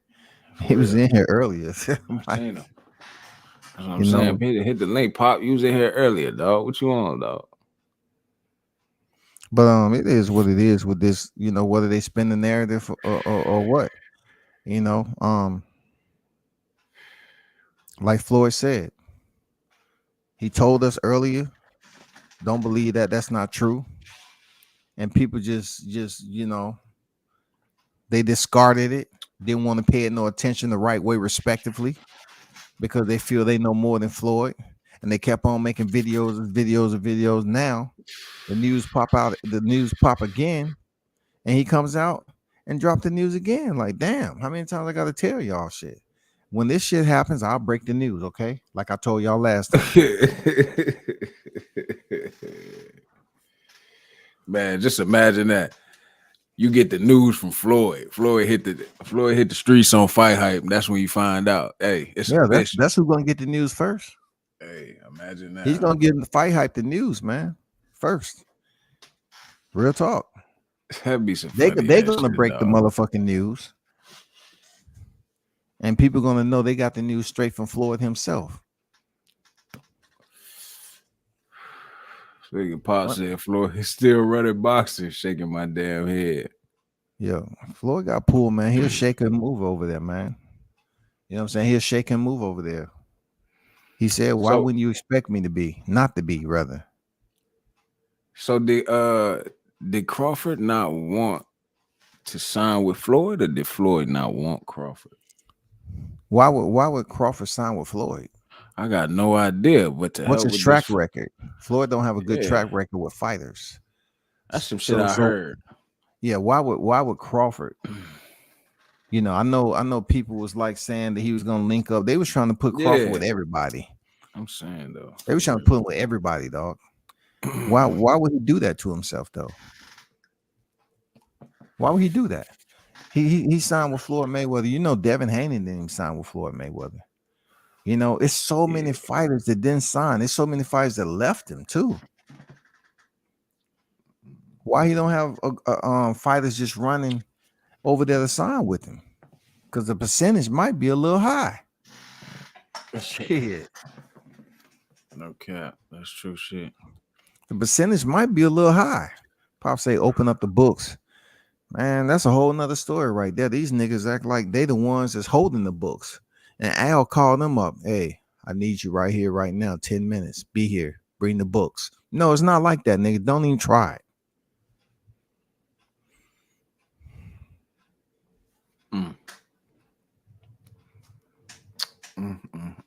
Hey, real quick, shout out my nigga Shy News, the Sauce Experience. I got my CMOS today.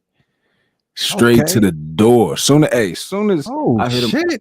Hey, so right now, I'm fasting. I'm on 24 hours. I ain't had no food, straight water and What? some Okay. diet green tea. So I'm trying to go 96 hours. I'm thinking, but you know, once we hit about 48, 72, that's when the real oxidation is supposed to be taking place in the body and things start repairing and healing itself. So I'm trying to, you know, do a cool 96 with no food and then get straight to the CMOS and back in that motherfucking gym. Shout out Shot News, man. Changing my Hey, life, shout man. out to Trying to get me Showtime, right, man. I call him the UGK because he got a lot of shit going on that people don't know and people don't see. I mean, he really moving like that, man. Yeah, he is. He's a real one, man, for sure. Hey, y'all gotta fuck with him too, cause I looked into the CMOS shit and it's the real deal. Like That's the as real far as deal. health is concerned, and shot off the love, just send it straight to my door, man. Support him. I definitely plan on getting me a bulk order. You know what I'm saying, and showing mad love to Shot, man. I plugged him in on the Instagram too. I had some ladies giving it the hearts and all that. They was fucking with it, so. Y'all be sure, man. Tap in with Shy. Get your CMOS, man, and incorporate it into your life. I'm hoping this finna be amazing. I already know it's gonna be amazing. I already know it's gonna be amazing. I'm about to get my shit together. I got kids. I gotta stick around for a little while. You know what I'm saying? A little while, man. You in your 20s, bro. Do you know what I was doing 29. in I'm my finna. 20s? Man, 20s is Bro. over with. OG. Nah, man. Like, you say you're 29, right? Yeah, I just turned 29. So you know you're still in your 20s, about to touch 30. Really, you know, and you don't really truly leave your 20s until you like 35. You know what I'm saying? That's when shit really start to change up a little bit. Because 35 is gonna get you closer to 40 and reality start to set in and shit. You found a little bit more gray hairs, and shit. Motherfuckers ain't trying to ask you to get carded no more when you go get some alcohol. They say, "Oh, you good? You old as fuck, man. You good? Well, what you drinking today? Okay, cool. You know, that shit is Damn. over, dog. Hell yeah. You start getting approved for more credit cards. So they want your old ass to be in debt when you old. Real talk. They want you to put that credit to work, man. Walk in grocery stores, people ask you, "Oh, you need assistance? You need a card? You good? Okay. All right, cool." Hell nah, man.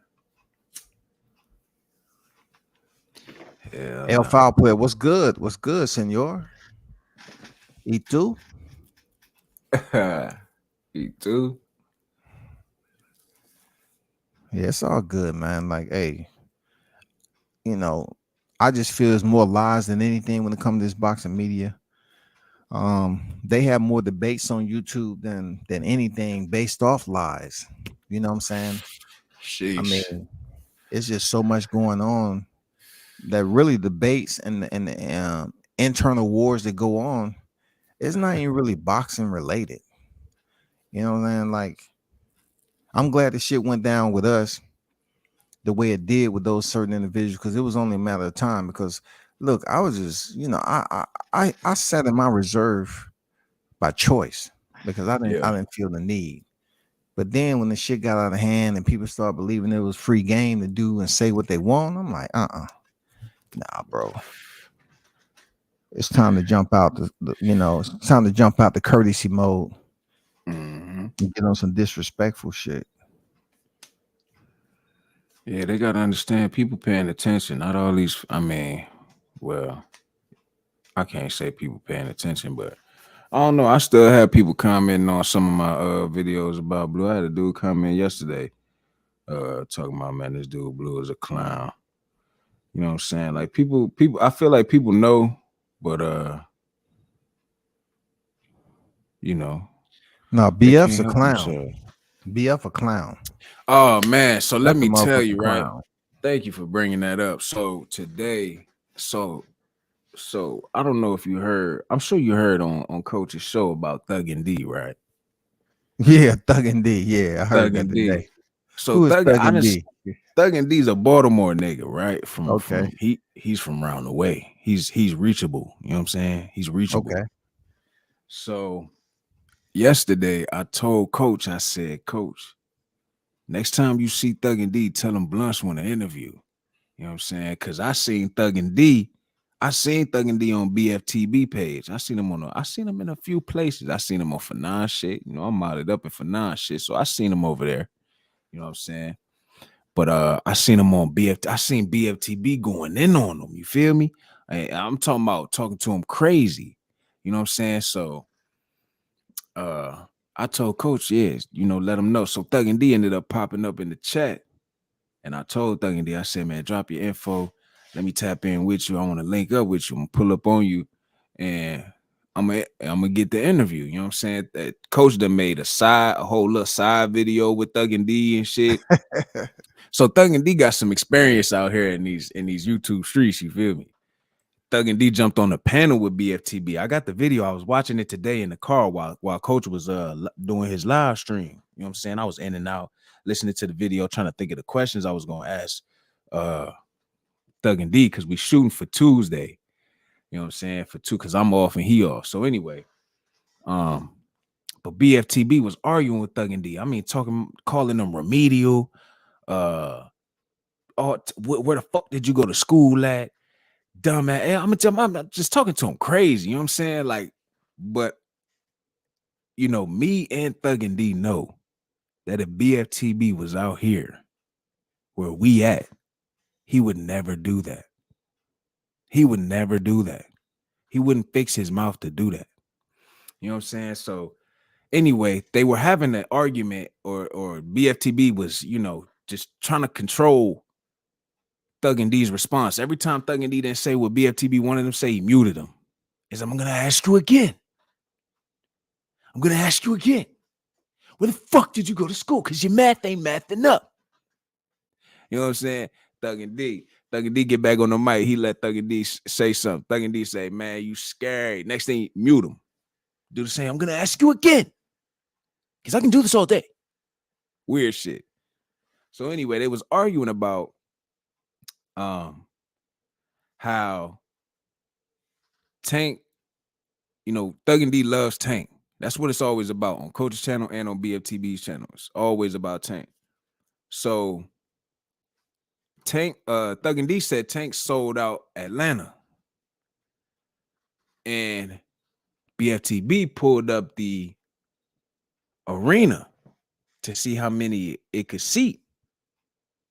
So shit sat like 21,000 or some shit like that. And he pulled up the ticket sales. And the ticket sales like 14, 15,000. You know what I'm saying? So he's trying to tell Thug and D, how the fuck did Tank sell out the arena? You know what I'm saying? When the numbers ain't adding up. Same way they say that Errol Spence did with Mikey Garcia. It's the allotted tickets for that fight that he was talking about. That's what I called it. I called Coach. I'm like, Coach, so this is what I'm trying to figure out, because I'm trying to do the interview with Thug and D, and I just need to understand if they say we only printing 14,000 tickets and they sell all them tickets, ain't that sold out? That's sold out. Just because they not filling every ad, they not putting every ass in the seat. And I've watched like Top Rank cars and in the zone cars where you see there's curtains up. I don't know if it's like for camera purposes or visual, you know what I'm saying, for the production purposes or whatever, but certain areas is covered off. You know what I mean?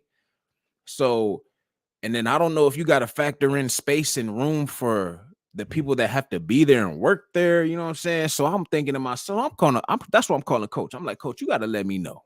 Cause I see my man Stuck in D, BFTB trying to hold my mans. You know what I mean? My fellow Baltimorean. And it's like, bruh, if they say they don't have the money to print 20,000 tickets, or maybe it just costs too much money to print 20,000 tickets, and whatever the fucking case may be, for whatever reason, they print X amount. But if they sell them all, that's sold out. Every ass don't need to be in the seat. You sold all the tickets you printed. So true.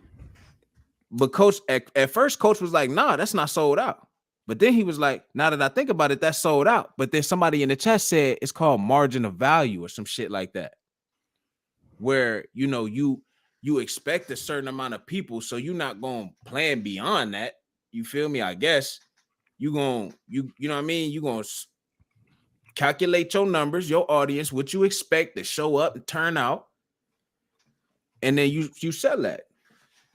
So, what's the capacity of AT&T Stadium? 80,000, right? You think Mikey Garcia and Errol Spence sold out 80,000? No. Hell nah. So therefore, when Thug and D was talking about that shit about Julo or whatever, when it came down to it, Thug and D was right that Tank sold it, because he did. He sold out the shit down here for the capacity of seats for that fight. That's what I'm saying. He was right. But you're not gonna say that. You got to be on your shit when you're going over there. You have to use. You have to already know what other analogy you're gonna use to compare with selling out. And being he loved Errol Spence, he should have just said Errol Spence, Terrence Crawford. I mean Errol Spence, Mikey Garcia. They didn't sell out the AT&T Stadium, but people say they did. He didn't come with that approach. So that's why I had to call Coach. Called in on the show. You know what I'm saying? Everybody in the chat was like, it's sold out. Boom. I'm like, boom, I got what I need then. So when we go into the interview, and we start discussing, the Julo, Mr. Caldwell, the register, you know what I'm saying? The register. I ain't gonna say the rest, the register. When we start talking about it. Blood say some real shit. He said that's his fault for being over there, letting the guy mute him.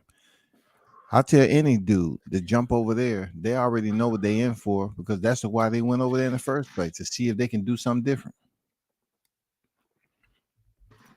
But see, look, and I feel that. But see, Thug and D didn't feel no kind of way. He wasn't like, it was almost like Thug and D with his smooth Baltimorean, with the swag, you feel me? This something I recognize. He didn't even let it affect him. You know what I'm saying? Mm-hmm. He wasn't letting BFTB's loud talking and shit. Every time he stayed on there and continued to get unmuted and say some slick shit and then get muted. And then, you know what I mean? He was like, BFTB, I'm not going to lead you. I'm not going to let you lead me down no dark alley. You know what I'm saying? Like he was like, some niggas that get muted, and then when they get unmuted, they getting mad. Like that's something I would do. You know what I'm saying? As soon as you unmute me, you bitch ass nigga, I'm going in. I'm about to go in on you. Like, cause you acting like a hoe. You know what I mean? But he didn't let it affect him. So it was just, I don't know. I feel what Blood saying, you know what I'm saying? But it wasn't like he was like upset about it or mad about it. He jumped on that motherfucker. Just like, you know what I'm saying? It's shit I recognize in him. You understand? That's what make me want to interview him, because I know the people out here. He jumped on the panel. We not scary. You know what I'm saying? If we want to holler at you, we gonna holler at you. But if we ain't trying to hear that, we ain't trying to hear that. We're not gonna entertain too much shit. So, but yeah, sold out is if you sell all your tickets, you sell all your tickets. That's sold out. So that shit be what the shit that Julo was talking about. It's out of there. Thug and D was correct. And as far as I'm concerned, now when I see it like that, the Julo owe that nigga an apology immediately. Captain Chaos said you haven't paid Chester's light bill by going over there. You're right. You're right. Blood, go over there. I didn't grow up in environments where there's a mute button. Without the mute, he couldn't handle that guy. I didn't grow up with the mute button either. But now it's present. You know, these niggas ain't young either, man. They 46, 45, 46 years old. You know what I'm saying? Shit, they ain't young. They just want to be. But why? Like, that's 45, 46. You got the game. Like, you supposed to be giving the game out. You know what I'm saying? You supposed to be giving the game out, steering niggas in the right direction. Because some niggas is really looking for the game. Some niggas is trying to soak it up so they can become established in their own way. Well, a lot of niggas ain't looking for the game there. Blunts and boxing, you know what I'm saying? A lot of niggas ain't looking for the game. They don't care about the game because they don't have no type of direction that they're going to. They're gonna have to use the game. They don't care about getting it because they ain't going nowhere to use it. Motherfucker in the dark room. How much game you gonna get in the dark room? You ain't lying.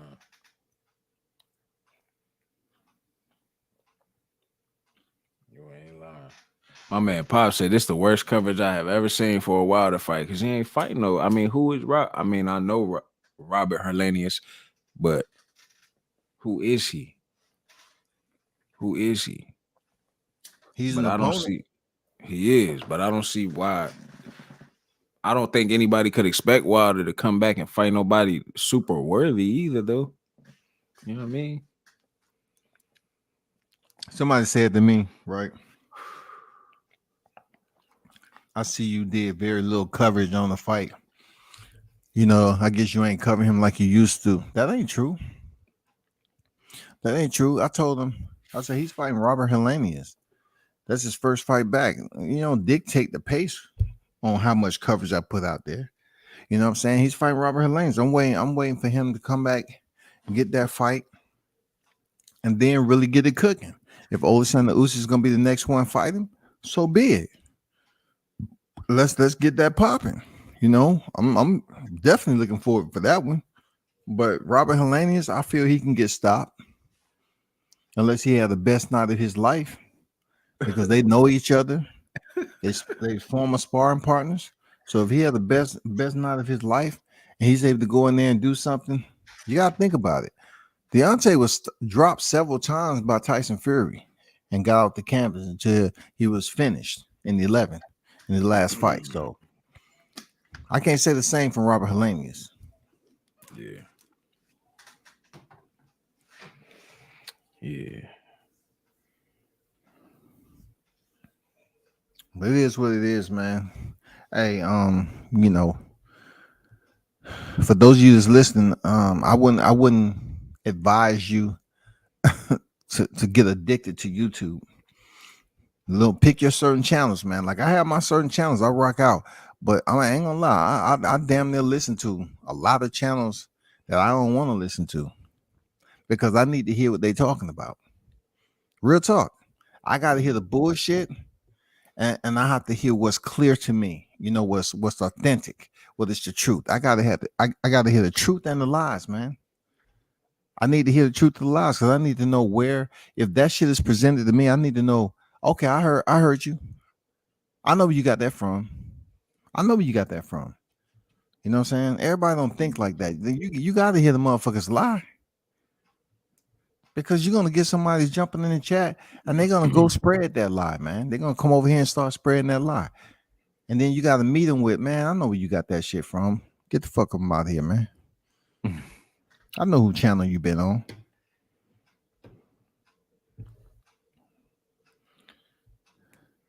But I'm about to bounce, bro. He said a mute button is like being at the principal office I ain't giving none of these fools a chance. I will meet them on a neutral channel only.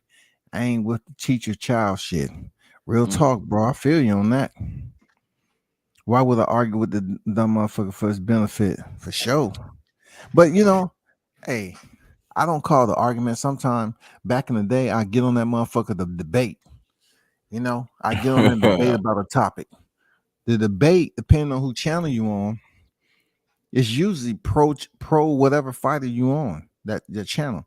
So everybody's gonna be going in this, that, and that. And then if you don't mature from it, and you continue to put yourself in harm's way and take that abuse, then it's your fault. It's your fucking fault, though. Shit, all right, OG. I'm gonna holler at you, man. All right, for sure, man. Appreciate you pulling up. Anytime. Man, everyone in the chat, man, you already know. Thanks for dropping in, pulling up. Man, hit the like button on your way out. You know what I'm saying? We shall do this again. Shit is goddamn already Saturday, bro. You know what I'm saying? But shout out to everyone, man. Boxing Conversations in the building. Dead Game Boxing, Captain Chaos, Retro Boxing Documentaries, AK Blood. You know what I'm saying? L Foul Players on deck. Pop was on deck. Juice Lee, Tony Boswell, Don Dada, Town Business. Who else was in here? Big Blunts and Boxing. Man, appreciate y'all pulling up. Juice Lee, Andrew Charles, Cooking with Sir Senior, Michael Johnson Boxing, King Mitch. Man, appreciate y'all pulling up, man.